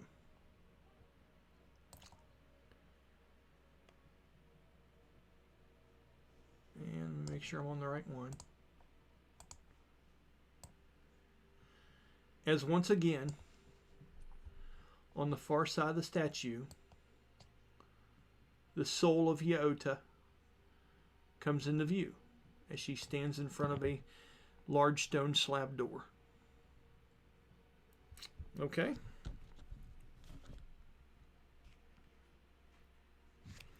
Okay. She says the following to you all. Now this one, strangely enough, it does not seem directed at Rursi, pray tell. Whereas as soon as she comes into view here, okay, Rursi begins to walk up in between you and Brahmas and stops as she begins talking to you all from the other side of the room. The sound of her voice whispers and echoes all through this chamber. And as she does, you see a small ripple in the water, as it seems it is very sensitive, even to her words, as if the water in this place can feel her presence. Does that make sense? Okay. Okay, this is what she says.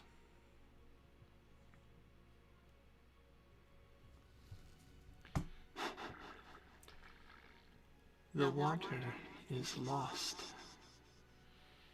It simply needs to find its way back to the heart of the temple.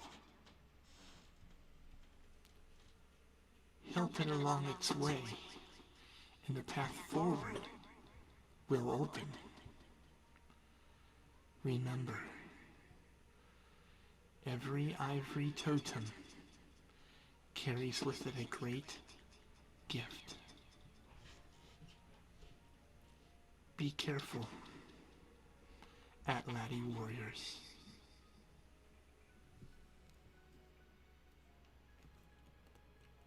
As that happens, the soul of Yota once again fades away.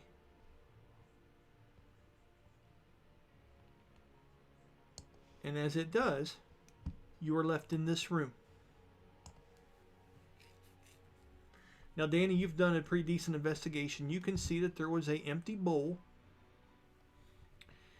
in the center of this ivory and bone. Now that you're closer to it, this thing is a combination of ivory pieces and bone pieces.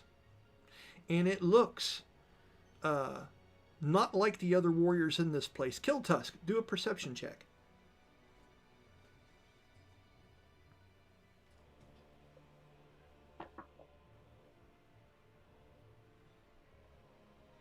Natural one. Okay. It Your tastes mind nice. is so intent on looking at what's been going on behind you and wondering and making sure that Karsu is okay, and you can't help but worry how Baraxel and everybody is doing on the outside, and you're not paying much attention to things right now, okay? Danny, you have already studied this. See, it's got empty bowls. And these two statues on the far side look like they are stone, carved very, very similarly to the one in the middle. They both also have empty bowls in their hands.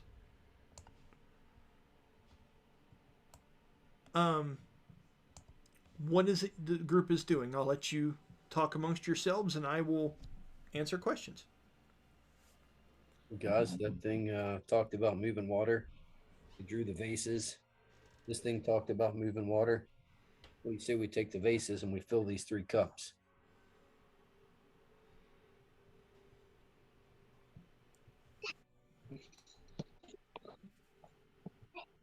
It seems to make no sense. Yeah.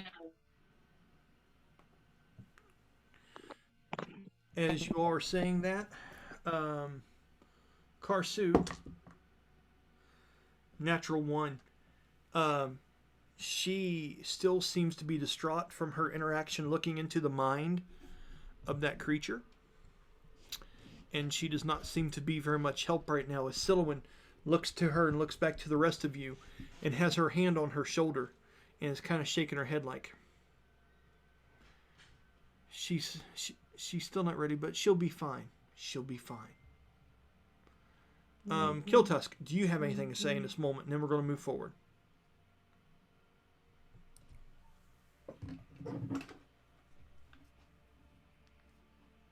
No. Okay. With that, who's grabbing what and who's going first? Danny, you're the first in the room. Brahmas, you're there. Each one of you have an urn of your own. Who's doing what? Talk to me about it. Decide an order. I'll fill mine up and walk back to the white one. Going to the white one. Okay. What are you doing? Are you pouring it in the bowl?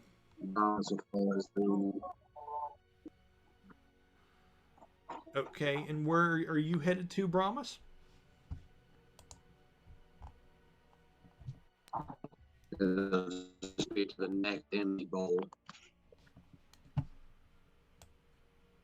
Okay, did you say the one on the north side or south side of the room? North side. Okay.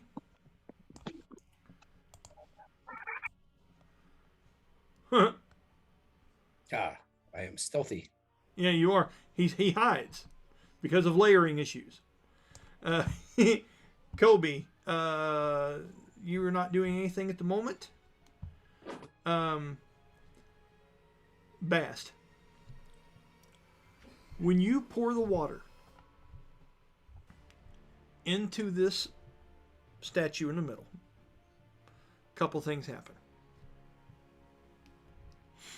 First, you can see the clear liquid that is basic water. And when you pour it into that bowl, something seems to change about the actual shrine itself. As you pour the water into the bowl, I need you to do an Arcana check for me.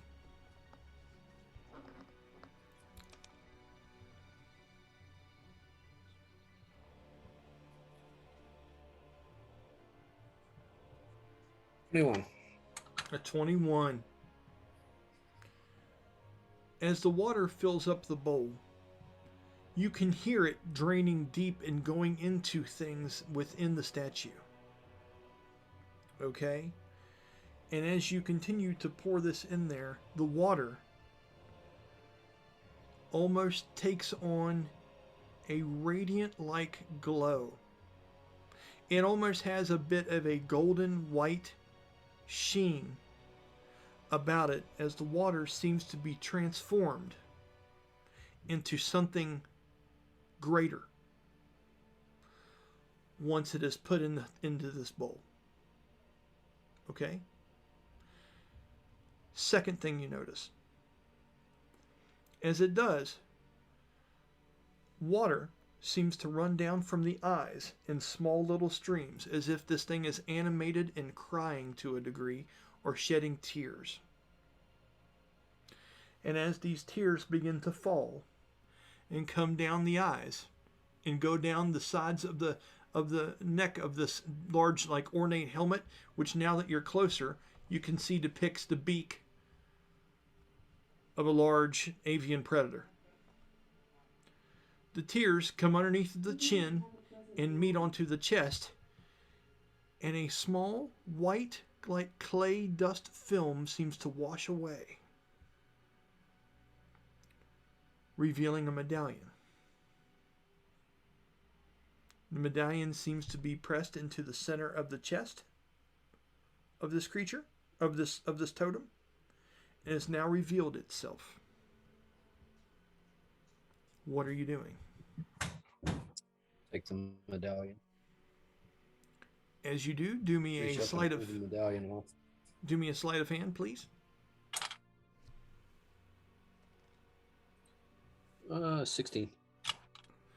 16. You're able to turn the mechanism a couple different ways, understanding possibly how it is in here. It releases way easier than you would have thought, as if it seems like the proper channels have been met here. Take note of this. You possess one Ivory Totem medallion.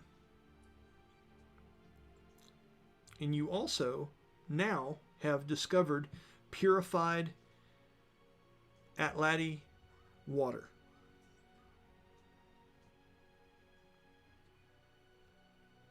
Okay? Brahmas. As you go up and pour water into the chalice in the bowl held in front of this statue,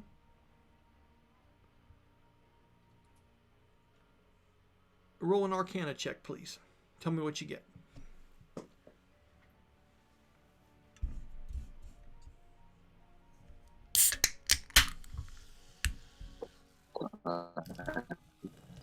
You might roll me a D4. So it's not that high.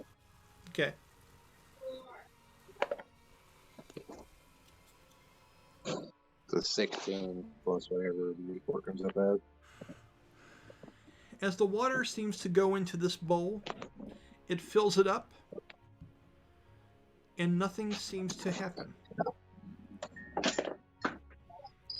As the water seems to sit there, as silent as all the water around the base of it, there is no reaction at what you just attempted.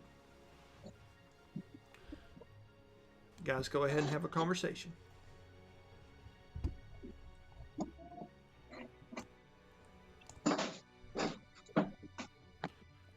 Do you suppose there's a certain order? Or perhaps the Medallion came free. other bowls are deeper? I'm not sure what the black ones are for. The Medallion came free. This water seems special.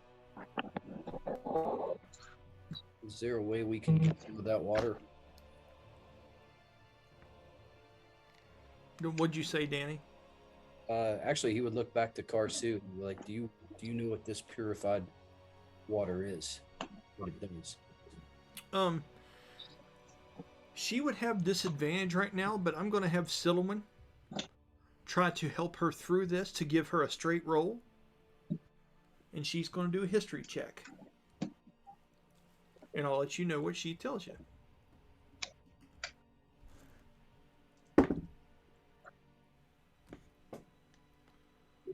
Okay. She steps forward. The robe that she wears, that she ties tight around her bottom, but she still has the skimpy top on and stuff like that. She has untied it a little bit and pulled it over her shoulder where it looks like almost like a toga that she's wearing. She acts like she's a little chilled from her experience in the other room with the other Atlati warrior. And as she pulls that around her a little bit, and Silliman is helping her fasten it on her back, she steps forward and she looks at the statue and looks into the face of it. And with the roll that she made, with help from Silliman, she says,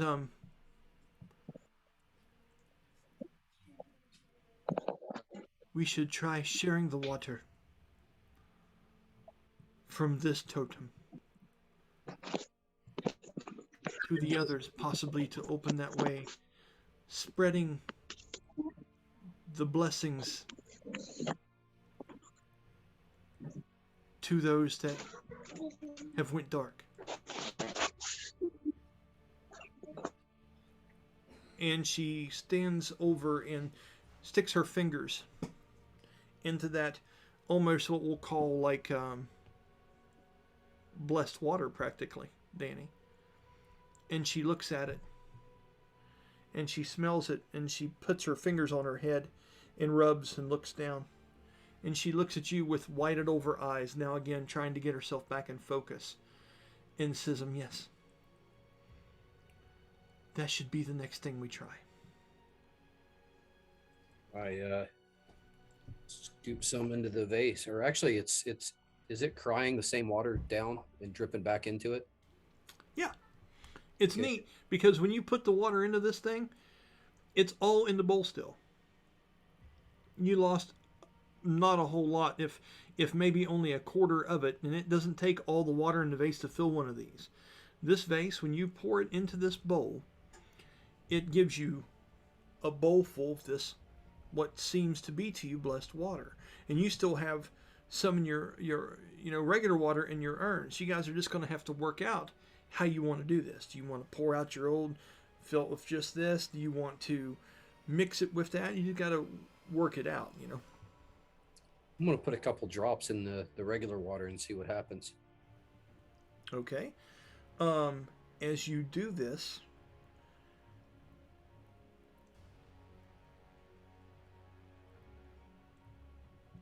how many drops? 3 or 4.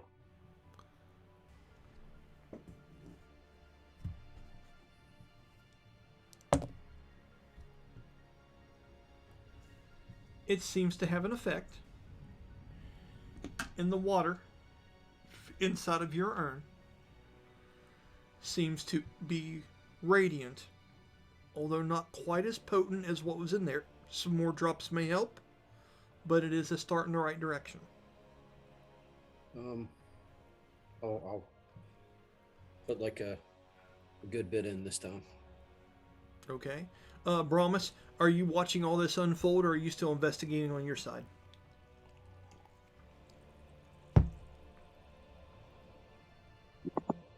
I'm watching all of it, just kind of observing. Okay. So, Danny, again, what was Bastille doing after you? Are you putting more in, or are you taking less out? You're trying a little bit more? Yeah, a little more. After a few handfuls of this being poured in, it would seem as if that blessing, that radiant energy, this symbol of moving water, has blessed your container, what's within it. And it is the same potency and tint, and seems to be behaving in a very similar way to what is in the bowl of the Atlati Ivory Totem. I told Brahmas to do the same with his, and then I moved to the south totem, waiting on him to finish his. Okay. Brahmas, is that what you would choose to do?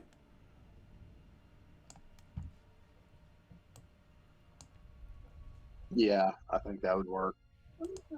Okay. As you go over to this, Brahmas, you dip your hand into the water, add it to what you have in your own personal urn, now that you've poured some into this other one, and with a little bit added to it, not just a little, but several handfuls, you too seem a similarity between the water in the sacred Ivory Atlati Totem's bowl in your own urn. As you go back up, are you pouring this into the bowl to the north, or do you have another plan?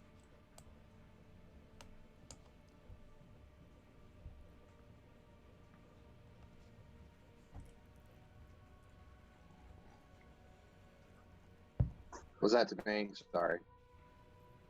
Yeah. Ready Okay. to pour? Yeah. Okay. He'll prepare to follow Bass's lead on it. Okay. I want you guys to... Oh, are you trying to sync up and doing it at the same time? Is that what you're doing, or are you just acting in the same way that he is? Try to sync it up. You need to... Okay, so you're are you saying to him, hey, let's try to sync this up at the same time? Yeah. That's interesting. So, go Yeah, ahead my thinking is we don't know how much of this purified water we're actually going to get. So using only what's necessary, I can see being the game plan. I like it. Because you're really just not... You're just not sure. You know what I mean? This stuff is just going to be a learning process. And who knows if all the rooms will be the same, right? So, as you're doing this, I want you guys to roll something like a coordination together. I'm going to call it a dexterity. Go ahead and both of you roll that and tell me how you do. 10 or higher, and you're going to be able to do this in sync. 15 or higher, and it's going to be like mirror images. This isn't a huge thing. You guys can see each other from like 30, 40 foot away, you know. 21. Was that a hard or flaccid 21, Danny? That would be a 15 plus his dex bonus. I like it. Jeremy, what'd you get, sir? Nat 20. A nat 20. Nat 20. He is a clone. He is a mime. He has got the invisible wall in front of him. He's doing all the work, man. He's doing the work. So, as you guys pour this into there equally, Kill Tusk, in the background, as you can see them in here doing some kind of inner working in this thing, you see them taking turns dipping water out of this bowl from the middle. And as this happens, you hear that familiar sound of stone grinding within the short hallway of this Kill Tusk as things echo through these hallways when they're moved. Chains moving, gears grinding together. This just seems very advanced. This Mechon in this place is grand in only the way that there are even stories about this stuff you didn't believe because it seemed far-fetched to you, Kill Tusk. And in this place, you know, all the times that Rursi, the cleric, told you tales of this stuff, you thought she was just trying to tell you things to soothe your mind. It's happening. And as that happens, door number 1 begins to open. Just a moment and I will do that. Okay. And door number 1 gone. And now we are opening up, and you will be able to see into the next room, which is this one up here.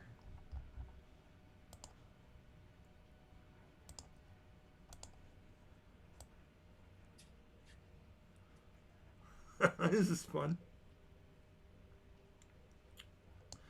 Okay. At the angle you are all at, you can't exactly see everything that's going on in here right now. But what is the group doing? Are we moving forward? Is there a conversation about this? Are you collecting more water? Are you getting rid of water? Are you talking about the medallion? Or did you even tell everybody else that you found that on there? You guys have a conversation, and we'll move forward. Brahmas will look at Bast. It may be wise to fill up the containers of the purified water for what we can do of it. Okay. I say the ones in the rear carry the water. Then, if we're going to be up front, act on whatever comes. My lights are flickering, by the way. So we'll see what happens, which is interesting. Because what happens if it dies, the recording will automatically stop, and then we'll just pick up next time. But the ambience with the thunder is awesome. So he shows the totem while Brahmas is handling the water and divvying that up. He shows his totem to Karsu, or the totem medallion. Awesome. As you do, and as she looks at it for a minute, I'm going to roll her a history check and see if she can tell you anything about it.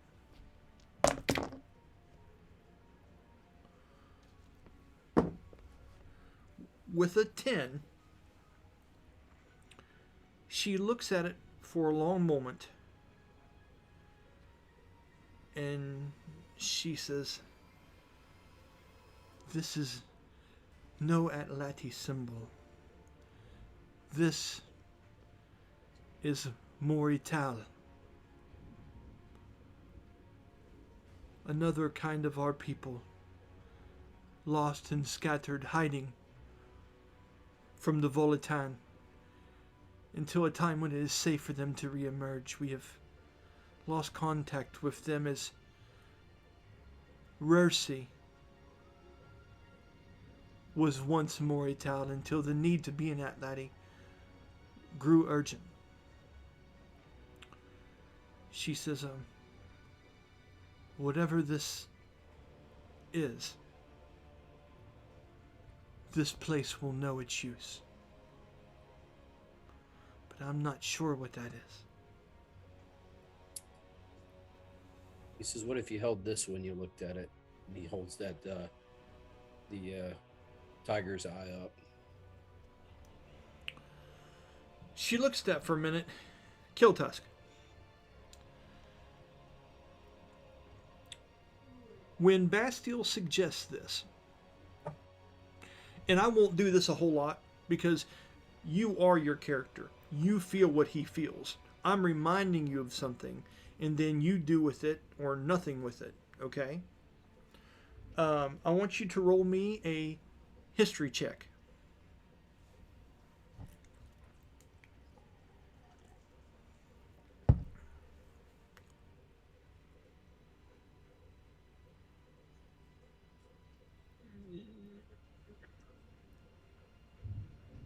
Five. 5. Now, roll me an insight check. And there's a reason. This is going to dictate the inner workings of a distant, of kind of some thoughts that you may be having, okay?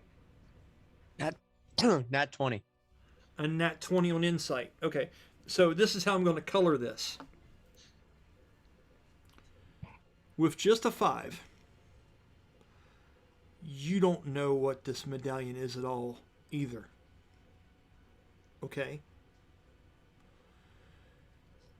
And as Danny pulls out that item, that tiger's eye, and it was more of like a head, was it like a headband, or what was it exactly, Danny? It's a necklace, but it's a tiger's eye necklace. Okay, and it had like the old ancient bindings and stuff that had been woven. It wasn't You know, the eye was capsuled inside of this. Okay. It was the tiger's eye jewel. Okay. With an insight of a natural 20, you know that when Bastille took that item earlier, Baraxel didn't like it. He didn't like the interaction with it. He thought it to be dangerous. You also know that Karsu is sensitive. And if it was giving out these kind of images and doing these kind of things outside of the temple, you have strong concerns about her reacting with this. This is a 20. Just because you are representing Baraxel here. You weren't supposed to be here, but they wanted someone, a young Atlantic warrior, to stand in here and help her. You are pretty much walking the echoed shadows of Baraxel and Yota with you and Karsu in here. And that dawns on you with the 20 for insight into this moment, okay? When that happens, play on that emotion or choose to do what you think Kiltusk would do. Have I painted a pretty good picture for you? Mm-hmm. Okay, so in that moment, I'm going to give you a chance to react here or do nothing or something completely fucking weird. That's what D&D is. I just wanted to give you your thoughts. Is that a fair way to doing it? Mm-hmm. Okay. Go ahead. I think Kiltusk will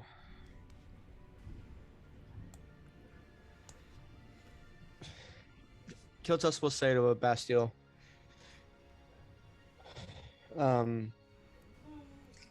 Baraxel has. I have noticed Baraxel with a medallion like that before, and he did not like interacting with it at all. And with Karsu being how she is, I ain't so sure if taking this would be the greatest idea. Fair enough. But then he looks to Karsu and he says, at some point, you're going to have to take up your position as we're moving through here. You see what we don't. Hey, make sure to speak a little louder in there, boss. I can barely hear you, Danny. Sorry. You see what we can't. And more than that, this is your trial, more than ours. We're here to help you. And I'll guide you. I'll give you what help I can. But if you know this to be something you can't use, then say so. If it is something you can, if it's something that is yours and meant to be yours, let me know. Whatever we've got to do to get through here. Because if we lose you coming back out of here, let's just say I will get back out of this temple.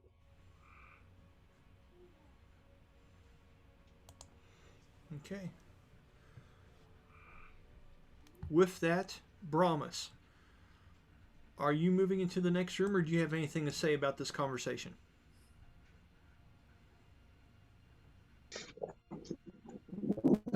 He's locked pretty forward in this, is given just the Mechon he's seen so far, and kind of piecing together the resemblance between what Brahmas is and what we're seeing.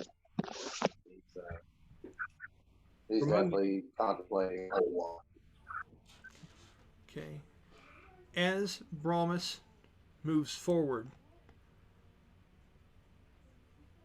you go up to being back at the same level you were before you came into this room.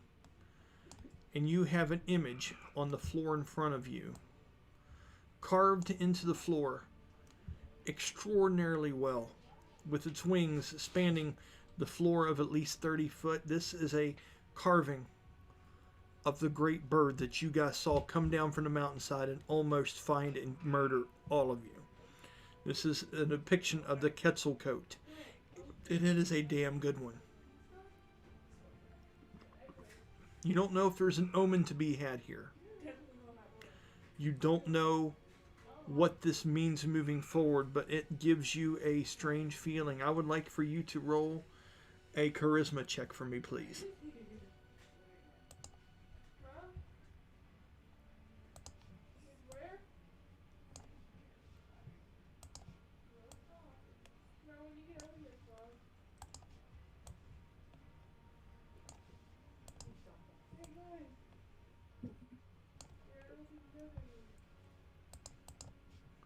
Did you roll that for me, Jeremy?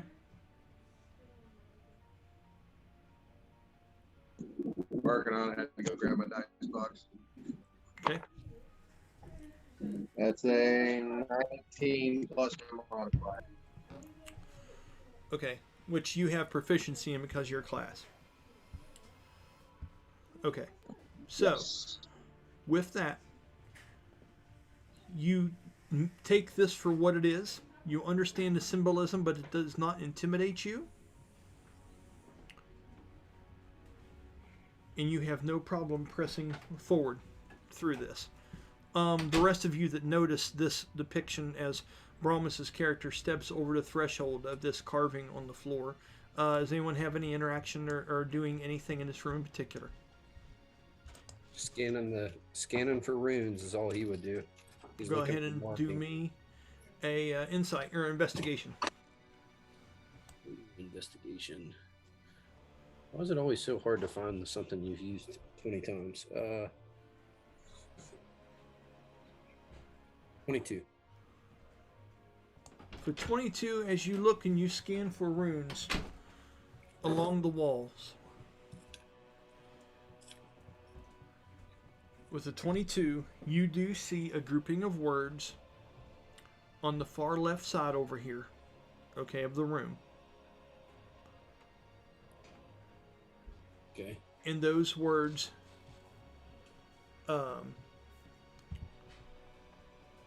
it's kind of confusing. You would think with the imagery it's on the floor that these would be words of warning, and these would be some kind of symbols talking about the Quetzalcoatl and what it is. But it is talking more about a test of bravery. Okay? And it is talking about to face the fears and be cleansed of its burden as the waters are purified. So it seems to give you some kind of symbolic reference to the process of not just blessing the water, but blessing yourselves with the courage to be able to walk over this threshold unscathed. That is what you're able to make with that roll. Okay. Okay. As you guys walk into the next room. Okay. Just a minute, and I will eliminate that. You, sir, are the Illuminati. Yeah. Or the Illuminator.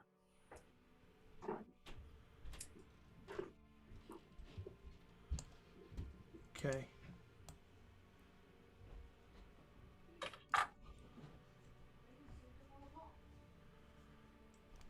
Just a minute.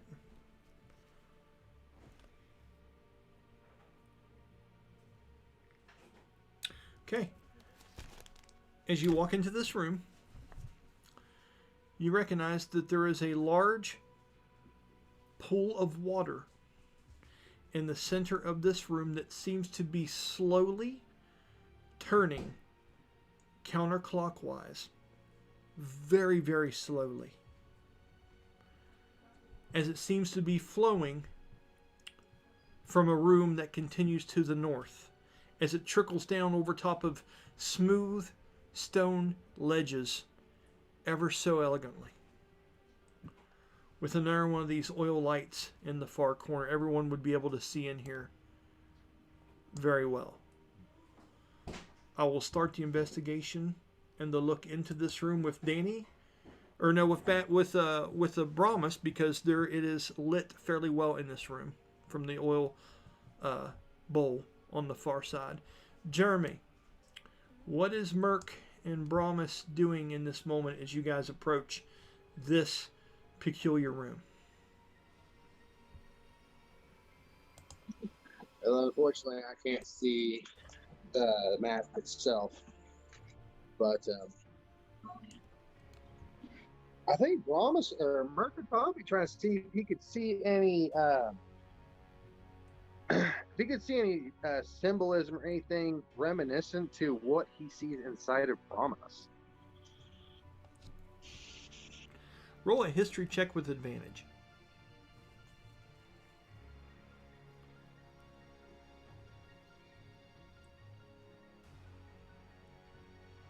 That's a 15, and I think history is intelligence or wisdom. I don't remember. I don't have a character sheet on me. You'll have to. Let me look here real quick. Hold on. Yeah, I do. I can tell you real quick. History is intelligence. Yes. Oh, there's about that. Oh, it's because my Wi-Fi connected. Power came back on. That's 15. I think my history is like a +2. 17.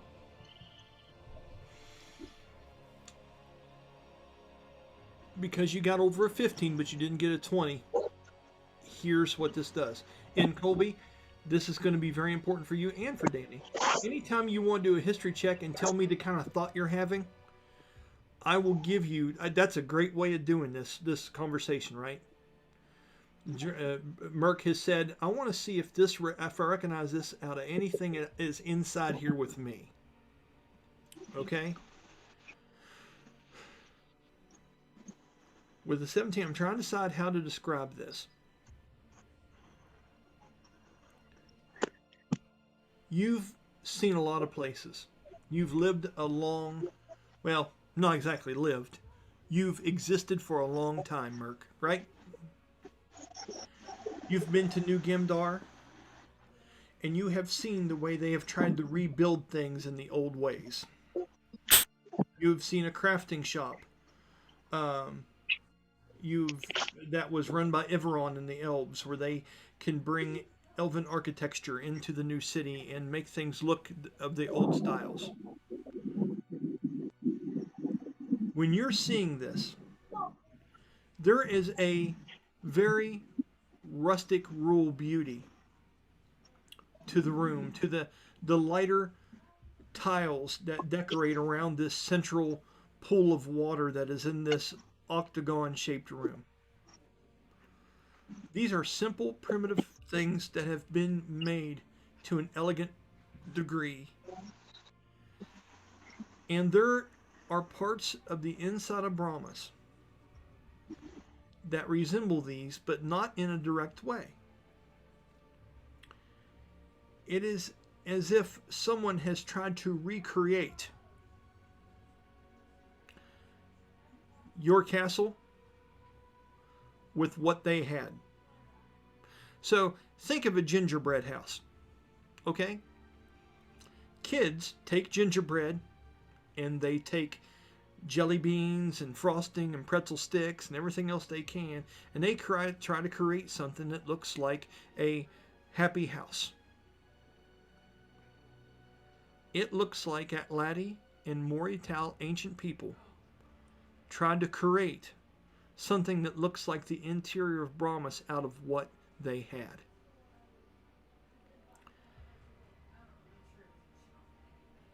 The water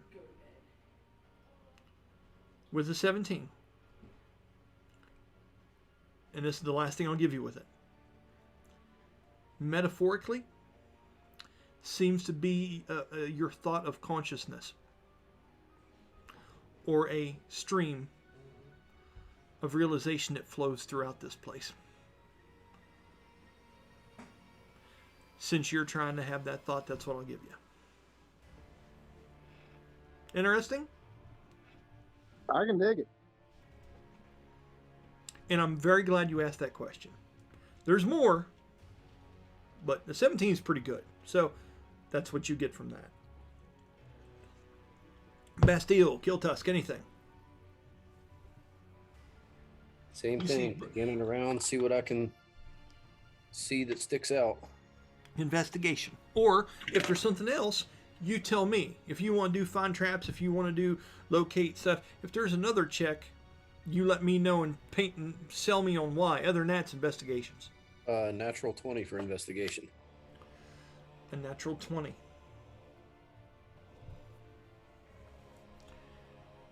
A natural 20.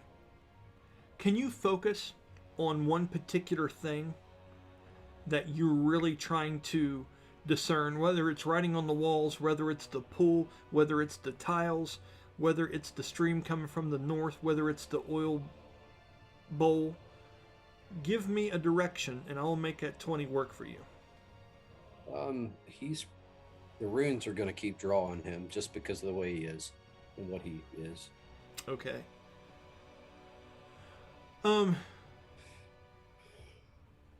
You see a passage on the far wall as you look across the pool of slowly rotating water. Okay? This seems to be deep, but it is unclear as to what lies beneath. And as you look over to the other side of it, you can see what might faintly be the beginning of a stairwell that descends deep into the waters. But I mean, I'm talking deep. And as you look across the pool to the far wall, you start to depict words and look out the things. It's almost like the Da Vinci Code with your natural 20. The words start coming together and making a bit of sense for you. And it's a metaphorical thing, which is really, really interesting because, you know, you've heard Kiltusk and Shakoma and different people talk about, you know, they're the Atlati. They're the warrior part of this. This sounds more like the Mori Tal kind of saying. And it talks about sometimes, it's pretty much a metaphor. It talks about sometimes you have to lose a bit of yourself to move forward with yourself. Sometimes you have to let things go to be able to see the pathway forward. That's what that depicts on the far wall.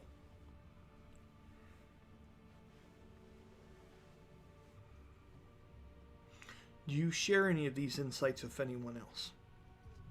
Absolutely. So go ahead, do the scene, talk to people, and I'm not going to say another word until you all decide what you're doing as a group. I see a set of steps in the water. And the writing on the wall says, "Let things go to see the path forward. Let a piece of yourself go." That would make a kind of eerie connection with you, Brahmas, which has had a realization that this water and stream is almost representative of the flow of consciousness, of almost like a river of memories, in a way, to you. And it's odd that he's seeing these words as you're feeling and pulling this together. It's an interesting moment of two insights that meet. What's everyone doing? Is the water like deep down, or is it like if Brahmas were to lean over, could he touch the water? Yeah, it's less than like 4 inches from the very top of this place. It's amazing how well everything is balanced and laid out in this place. Okay, it's literally just 4 inches. All right, And so you can go ahead. still somewhat lost in that thought. Everybody would see Brahmas kind of take a knee and lean forward and just trace his fingers, just the tips of his fingers through the water as he's contemplating everything that he is. And I'm just curious if there's any effect to that. Okay. As you do, the ripples automatically seem to pulse through the top of the water. And it's funny, as slow as that rotation was, you can feel its power as if the way down is long and dark and beyond your vision. And that ripple has the oil light and stuff starts reflecting off the surface of this thing, makes it harder to see deeper into it than it was when it was perfectly clear. But almost like if you had your hand in a pool beside a pool jet, the slow natural force of this slow movement of this, you can feel the weight of it pushing even Brahmas's hand to the side. It's interesting. And yet at the top it seems to be perfectly level as it runs down from a small, somewhat smooth polished ramp to the north and then through a little stream here which you can see. I'm going to approach the north side and look up there some. Absolutely. Okay. Brahmas, as Bastille walks past you, Colby, anything?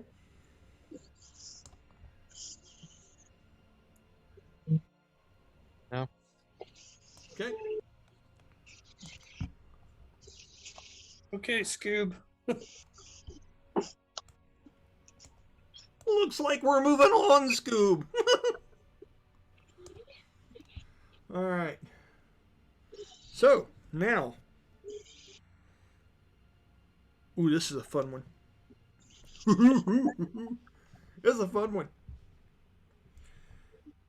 Sorry, DMs. I'm allowed to have my fun too, right? Just a minute. And here's what you see.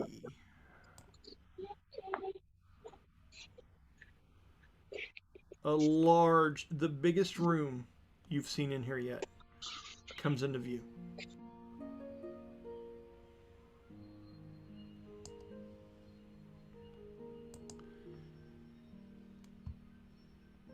And Brahma says well, Bastille's the first one to see this. Bastille, do me a charisma check.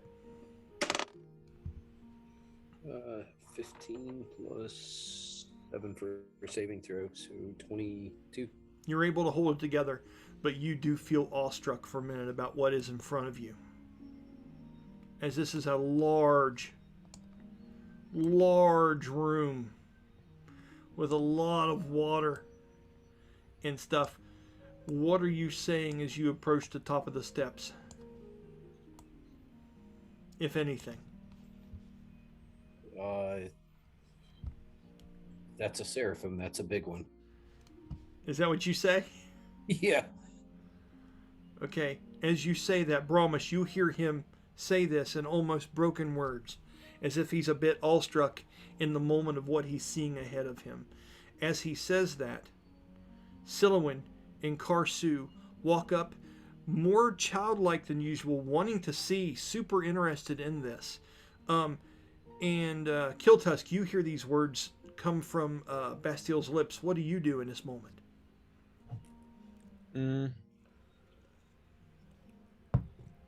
I think Kiltusk would. I think he will give like a bow or a quick kneel, or whatever we're accustomed to seeing, like a statue representing possibly of whoever. I'm sorry, I get it. So you are going up to the north to peer into the northern room. You're going to meet them all. Okay. Yeah, and give him and give him like a bow or kneel, whatever is like more fitting. Okay. For this culture. Roll a charisma check just to see how well you perform this. Jeremy, as you rise off of your knee, as you're touching your fingers in the water at the words of hearing Bastille say what he said, what is he doing? I think he would almost walk up the steps, almost trance-like. Merc's mouth agape at the side of it. Of course, nobody else could tell that because promised, but he would kind of take some slow steps up the steps and basically be standing at the water's edge there, staring at that giant construct. Do you guys want to be on the right side, the left side, or a combination of both? Which side are you guys on? I'd imagine I'm on the left. Yeah. Okay. What about the rest of you? Also, I got a 7. I'll go with it. Thank you. Else. The left, Danny? Yep. Okay. I'll put you all there just for convenience, okay? And now I have something to reveal to you all. Let me see which one this is. This is T7. Okay.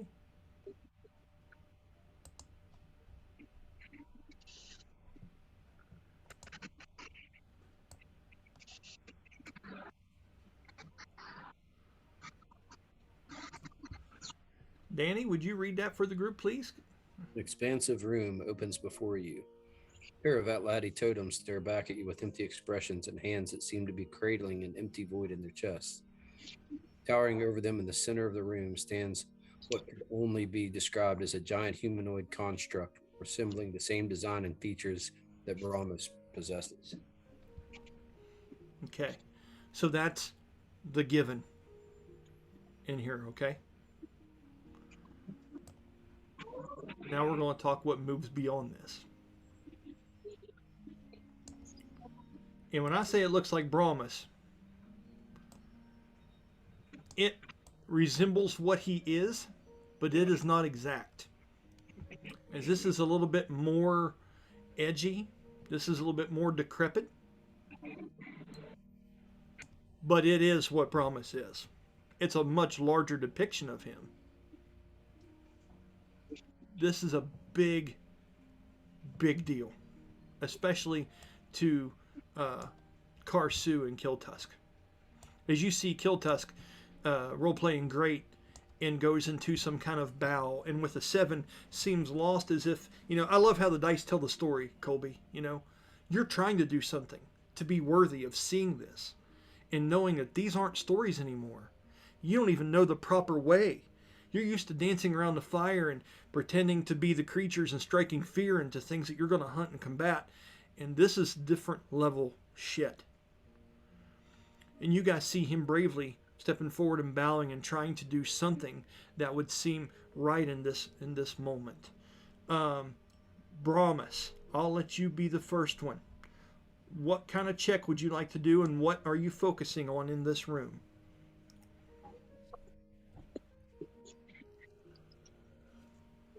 I think he's almost lost in the fact that there's another construct. Not, is it an actual construct or is it a statue of? This seems to be a statue of, but it is carved in a way where this almost, well, that's okay. Is that what you're focusing on first? Do you want to do an investigation, perception, or what are you doing? Yeah, I think you would want to see if it's D&D this if you shit. could gather that this thing moved once upon a time. Okay, let's do a perception. Just for the hell of it. Bear with me just a moment. With my Wi-Fi back up, I can actually access my stats. Hey, nicely done, sir.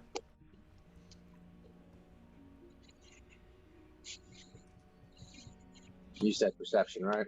I think so, or do you want to do investigation? Oh, I love him high notes. they're the same. Okay. I'll do investigation. Okay. Hey, that's better. It's 22. This thing looks like it has movable parts, but not in the way that you do. This looks like it has limited functions, and it's a construct made in your likeness, which is very interesting. Yeah, at this point, he'd be more or less lost in the fact that there's another him, basically. Bastille, got anything to say as Brahmas goes up to the edge here and is looking out over top of this thing, just kind of awestruck in the moment? As you zoom in like that, I think I'm going to look at those. Does that hole look like it would fit a medallion? Okay, roll me an investigation, perception, or whatever roll you think you want to roll. You tell me, bud. What are you doing? Perception. Okay, what is it? 23. What bonuses to perception? As you step forward and you start looking at this thing, you would notice, with an over 20, here's what you notice. The eyes in this thing are jeweled. These look to be emeralds. And the orifice that is in the center of this thing does not look like it would hold a medallion, but it seems to be in some kind of oval, like larger than that shape. Even with that high of a roll, it would have took a 25 to know exactly things, because this is, it's a reach, sir. But you rolled a very good roll. Something larger goes there. With a roll that high, too, Is there anything else that you are looking at as you're in that moment?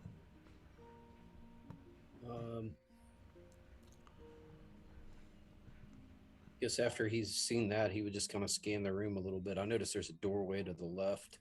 Okay. I'll paint a picture since you rolled such a high roll, okay? So now you're seeing gemstones and things being put in here. All kinds of interesting things are starting to pop out of this place. This place is very deep. To your left, there seems to be a half pool of very tranquil, very still water. To your left, with some more of the piles of vases where some are good, some are not, sitting dusty in a corner. You would see another corridor that seems to twist sharply to a degree as you cannot quite see it angle from where you're at. You see the shadow of this large seraphim construct or statue looming over top of you all. You see another room over to the far right. Do you choose to peer into it deeply, or are you just looking to recognize that there is a room? Whereas this one you couldn't get an angle on. Where you're standing here, you could probably see into this room quite a bit. Definitely look into it. Okay. That is going to be room... Just a minute, I'll tell you. Okay, just a minute.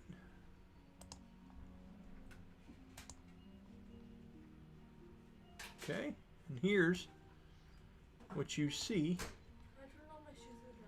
You can do that, but shut the door, please, because we're in the middle of recording. Turn the light off.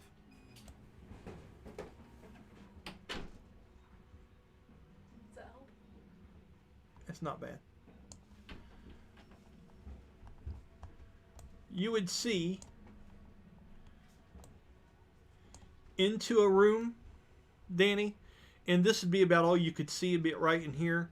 That seems to be stairway that leads up to a higher platform with an oil bowl on the other side, and another stairway that leads up to a higher even platform. It's smaller. You don't see anything in here particularly, as once the platforms raise, you can't make out anything past them. You'd have to step closer or into the room to see at different angles from your location.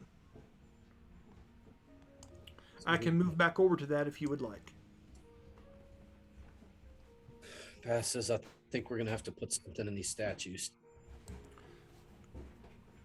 I will also say that you see a ancient wooden bridge that still remains, but is somewhat corroded and raggedy. And it goes and seems to extend over the expanse of this place of pillars that dive down deep into the water in the center. And on the far end, you see another large stone door, even bigger than the one at the main entrance.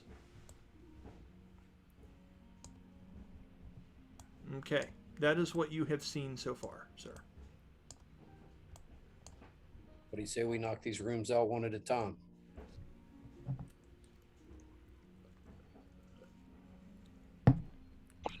Given the uncertainty of what's ahead, it might be the wisest choice.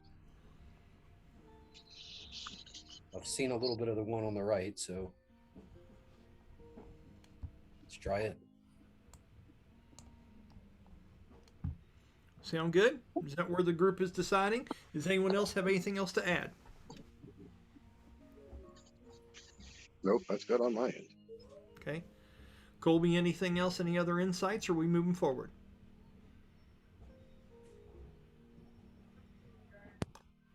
Did you say anything, Colby? I couldn't hear you. Oh, moving forward. Okay.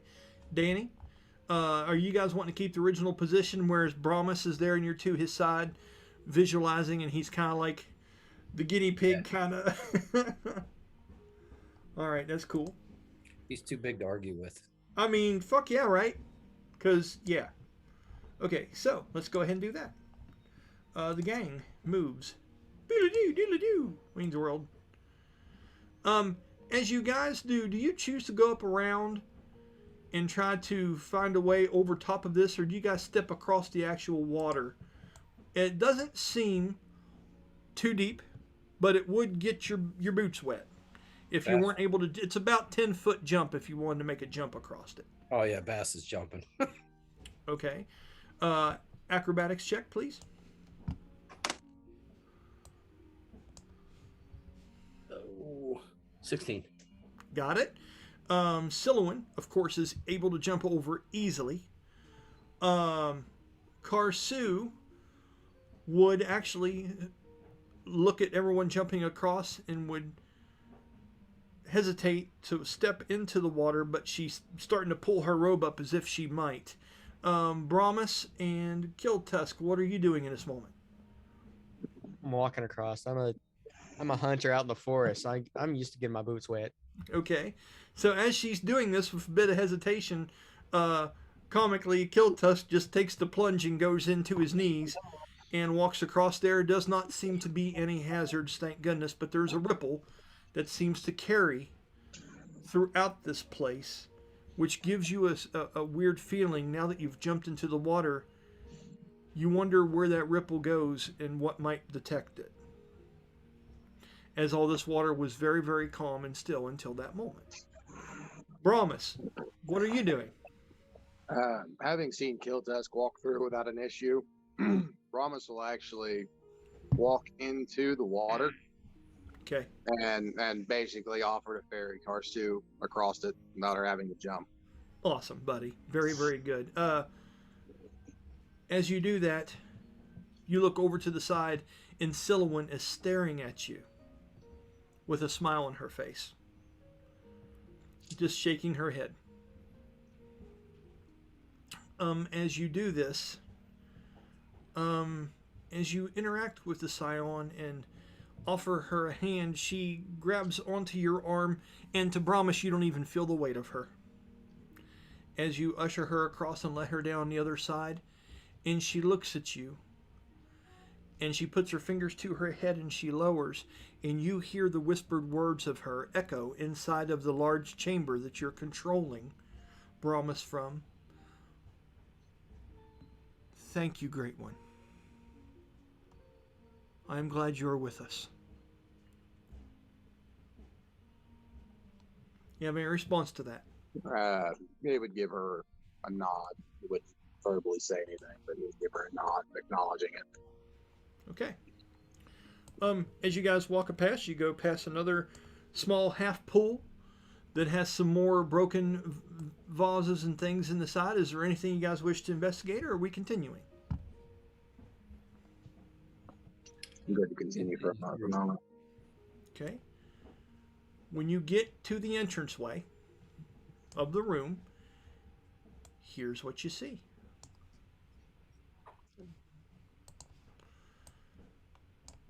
This room goes up to a higher platform with an oil bowl lighting the inside of the room. You can see up another set of stairs, and into that room it looks like a table that some kind of work was done on. You'd have to go up to the actual stairs to see exactly more detail to it, but it seems like some kind of large marbled crafting tables. And over to your side is another one of these ivory Atlantic totems with an empty bowl in its hands. What is the group doing? We'll head up to that table on the right. Okay. As you step forward past Brahmas, are you asking him to usher forward, or are you just going in alone, Danny? He just kind of motions. Keeps headed that way. Okay. What's everyone doing? Are they following? I'll take the room on the left. As that come up, do I happen to notice that white statue? Right here? Yeah. Absolutely, yes. You saw that when you were standing in the doorway. Is that holding a cup? Yep. Somebody with a vase needs to fill a cup. Okay. Silouan obliges. She makes her way, wraps around, and goes up to that. As the NPC moves into the room, and Brahmas, where are you headed, sir? Given that this is the only entrance to this room that he could tell, Yep. he's going to stay kind of close to the stairs. Hey, I like it, dude. That's smart. Okay. Just 1 second. Let me double check stuff here. Just a minute. I'm checking because I have a legend here. It tells me all the goodies and shit that we run into in each room, and I have to double check it because there's literally a bunch of stuff.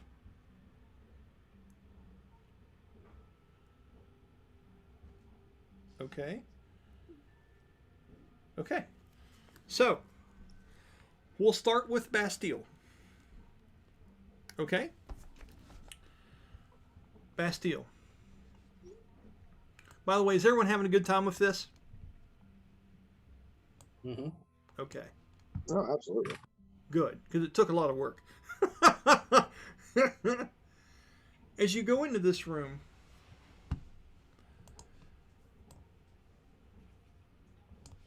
I'll have you read the following message.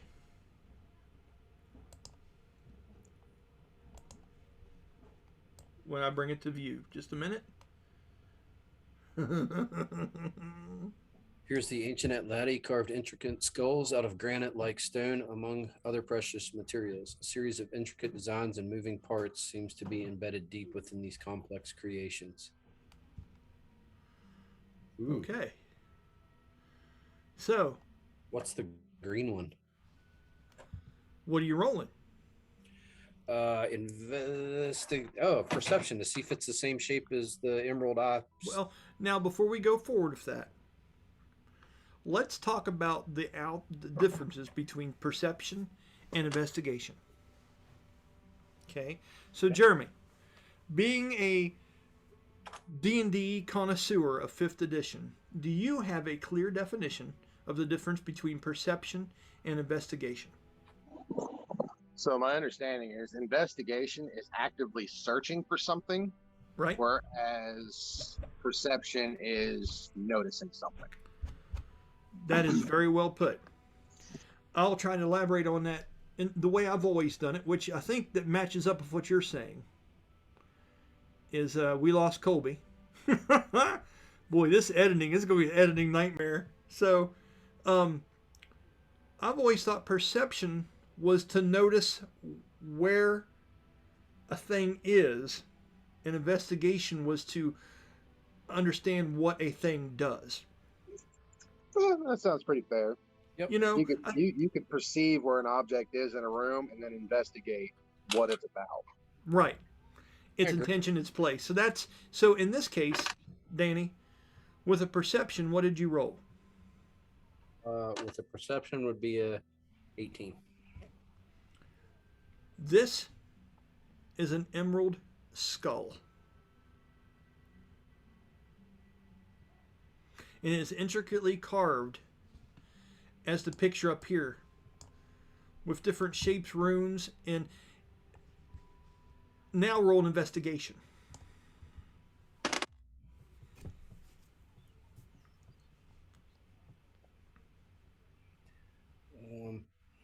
That's actually 19. There is something about this.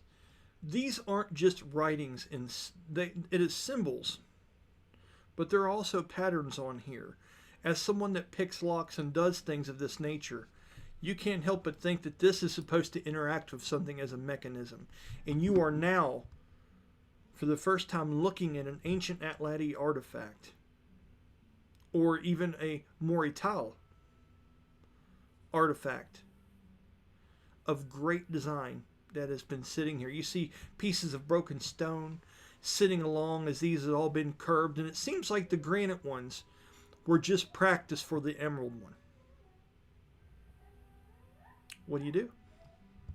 We'll pick the emerald one up. Outstanding. As you do, you can't help but think, holy shit, do I keep this, or do I even tell Valdera about this? She'll flip out, right? Because you've never held a gemstone this big before. I mean, this is crazy to you, right?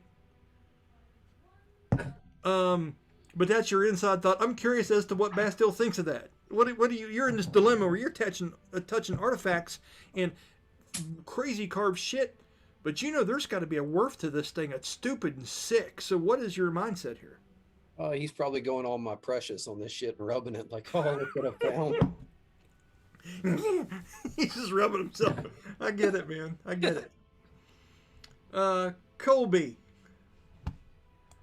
I'll move to you in the next room up. Okay?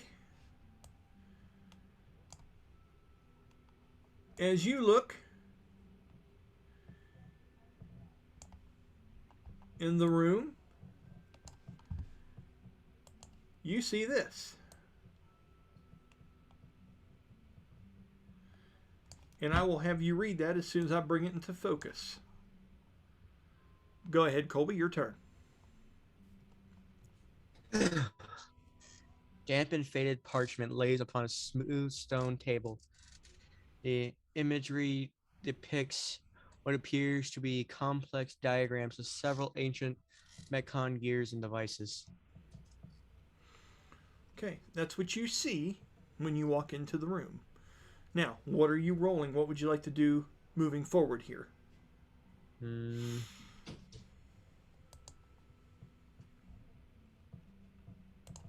Can I? I'll roll plus. Can I?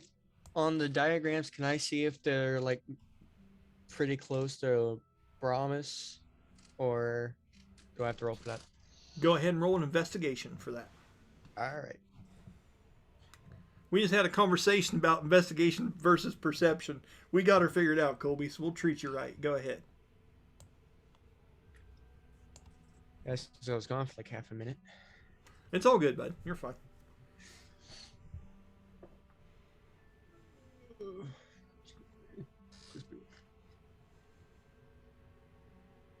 Mm, 12.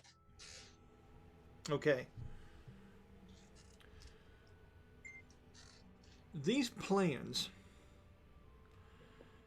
seem to depict the way in which these skulls are crafted to interact with something. What that something is unclear. But it seems like these are more than symbols in great skulls that were made. You've never seen anything like this. And as you look across the room, you notice that there's this granite one here. But there's also this one that looks like it is made of gold. It would appear that this granite one was practice for this one. You've looked at the big map here. There's also a set of scrolls and things that lays on the table as well. That would take a separate check as well. And this golden skull will take its own check as well, depending on what you want to do here. So you tell me. I could take a look at both of those. Okay, which one's first? And roll me investigation on them. Tell me what you get. The skull, because of shiny. I like it. Shiny wins. Shiny wins every time. 10. A 10. You can see that there are designs that have come to completion on this that match what the plan laid out on the table had intended. That is it with a 10. Now, would you like to research the scrolls? Yep. First, when you go to touch them, you realize that they are delicate, and it worries you to a degree. This is going to take a sleight of hand check on top of another check, and you worry if this is something you should be doing or not. As you go to touch it and you notice that it is not in great condition. What do you choose to do? I will go to him. Do what? I will touch him. Okay. You said you won't touch him or you will touch him? I will touch him. You will. Awesome. Roll me a sleight of hand check.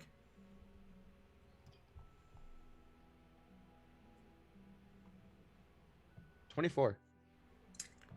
Really? Lucky fucker. I was all about ready to hand you a bag full of shit, sir.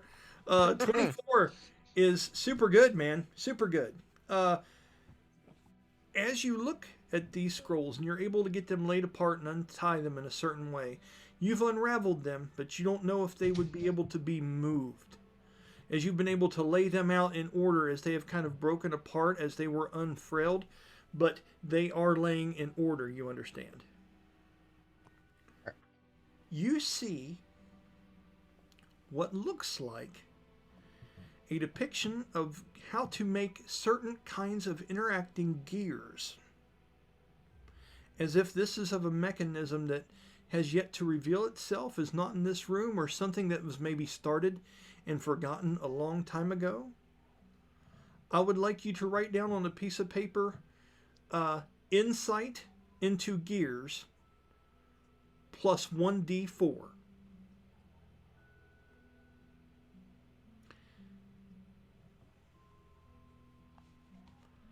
With that roll, and being able to look over this paperwork, if you are doing any kind of investigation into the creation or interacting with gears and how they work in this place moving forward, you get an additional 1d4 to your roll after looking over these papers. Remember that. It's good stuff. Also, you've got a golden skull over here. It's nice and shiny. Are you leaving it alone? Are you collecting the gray one? Are you leaving it alone? What else are you doing before we move on?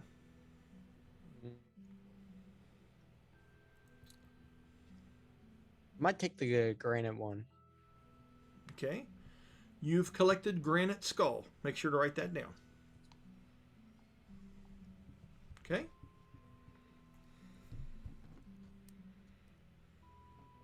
All right. So, Brahmas. From the top, you can hear Silwyn kind of laugh and cackle a bit as she looks over at you with a very big smile on her face. She goes, "This one worked too." And there's a thingy showing here in the middle of the chest. Bastille, I want to look at this. And she says it from a distance as she is collecting the water from that bowl and putting it back into her pitcher as you guys had. Please write down, Jeremy, that Silwyn has 1 flask of blessed water and 1 medallion. Okay, Danny, what are you doing as she calls for you to come back in there? I'll hop up there. Okay, you would see that she has a medallion in her hands, and she goes, should I keep a hold of this, or do you, and she's looking at you to finish a sentence. She's not sure.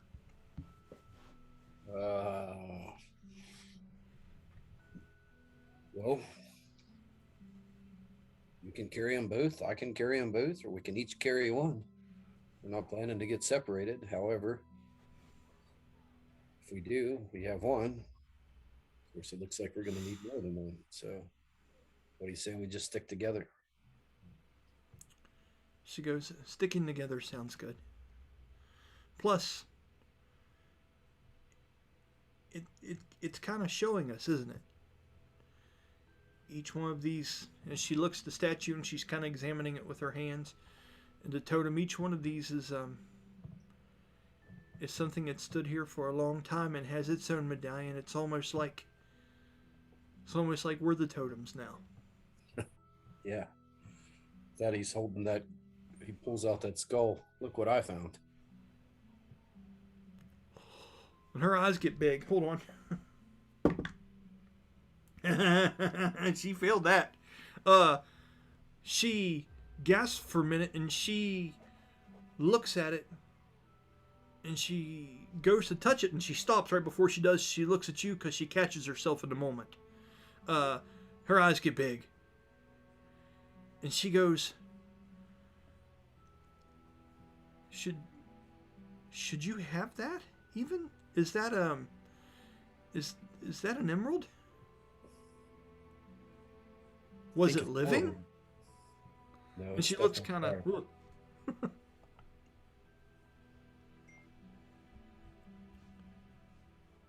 I'm sorry, what'd you say, buddy? I didn't hear it. No, it's carved intricately. There were granite practice pieces. As you're saying that, Kill Tusk, you walk out of the room and you hear Danny saying granite practice pieces, and you see him holding up this emerald skull and showing it to Silouan. What are you doing? I shout, I got a gold one, and this over here. Go ahead, have a conversation, everybody. Did you grab it? No, Let's but see it. I didn't grab the gold one, but I got the granite one, just in case it was not a good idea. But it is still in the room. The gold one is. Get the gold one. What are you saying, Kill Tusk, to that?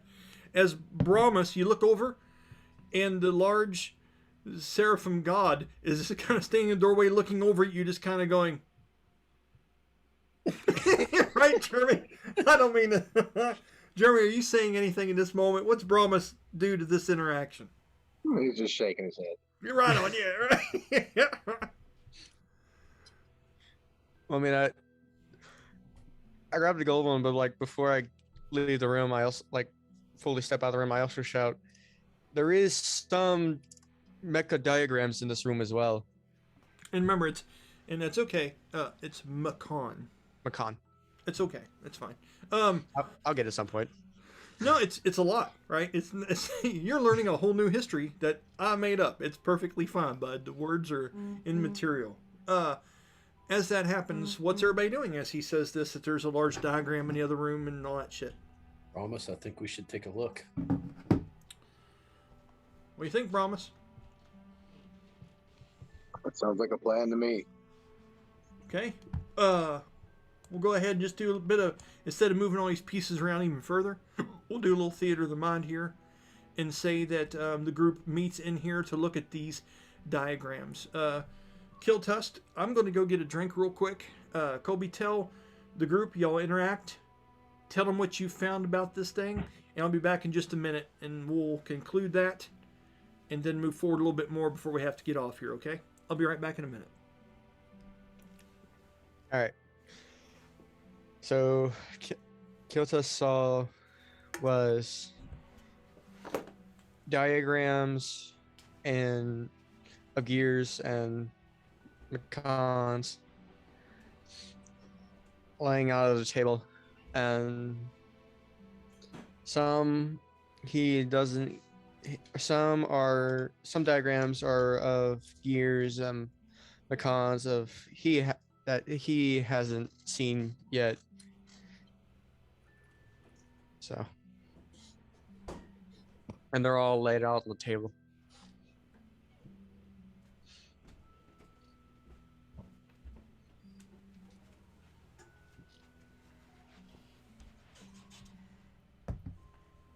Has the group had a conversation already?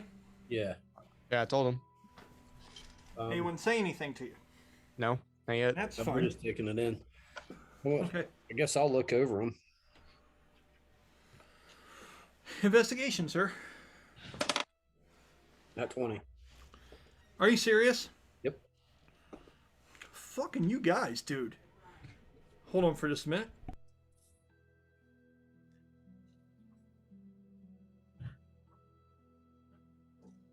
The Silence of the Lambs.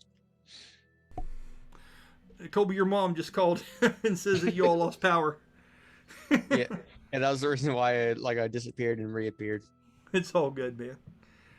All right, so natural 20.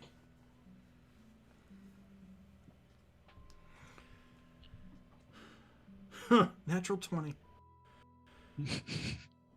You have not been around a whole lot of things that are straight up Mechon based. Right, so In your that's a life. good understanding. You've been in places where Arcane have done things that some of these people have never seen from No Jill. You've seen what that kind of infusion can be in a city. But this is different.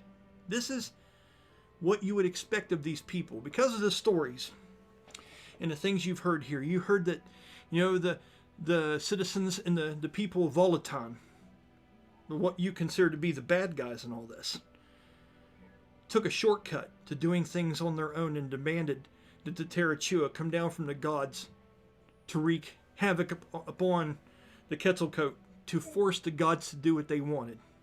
You know metaphorically what that means in an age of dreams.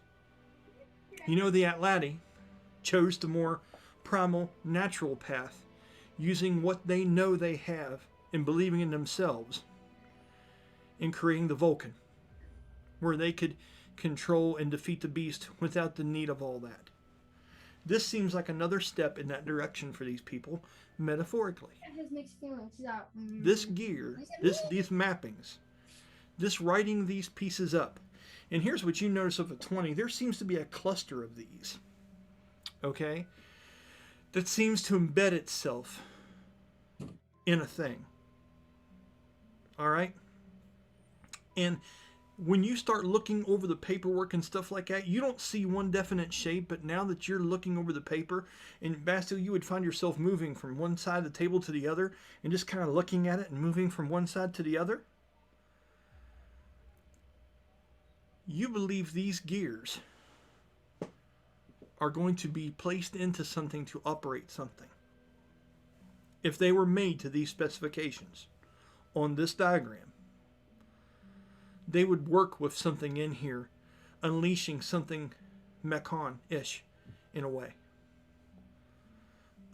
It's incredible, the insight and detail on these things. And the fact that they can write things so plainly and so blue collar like we talked about before, but yet have such a complex depth to them. This is a forgotten language and way of thought. And it is very enlightening to see that something like this has sat here and existed like this forever, and no one even knew about it.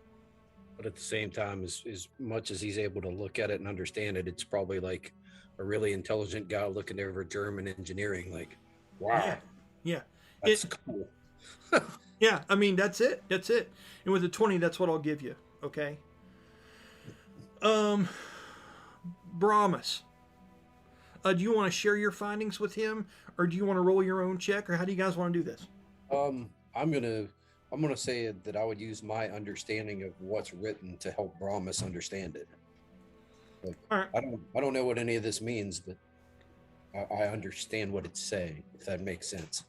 Yeah, and comparatively, like Brahmas might be familiar with it, or Merc might be familiar with it just because of Brahmas, but he wouldn't exactly know how to put it into words. Okay, roll investigation with advantage for Danny.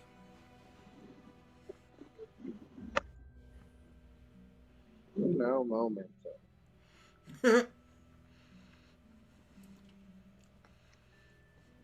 What'd you get, boss? I couldn't hear you.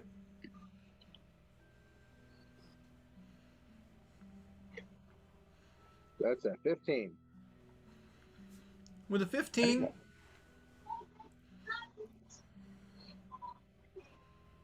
there's one thing you noticed that Danny didn't, because your DC is 5 less than his. But there's something that pertains to you that Danny did not, or sorry, Bastille. Let's be immersive, shall we? That you notice because of the things that Bastille's told you. You see what appears to be a light outer sketching drawn around a set of several of these gears put together in a cluster that seems to be embedded in the chest cavity of a seraphim. And that is the strangest thing to you, because you know you don't have any place for gears like that to be embedded in you, or do you? And that really, literally, and metaphorically gets your wheels turning. Now, with that, it's almost 11 o'clock. Are you guys ready to call it? Yeah, I think I'm about ready to call it. Okay. I'm on standby. We still aren't getting worse. So. I get it. Let me fade some things out here real quick, and then we'll conclude. Just a moment. Okay.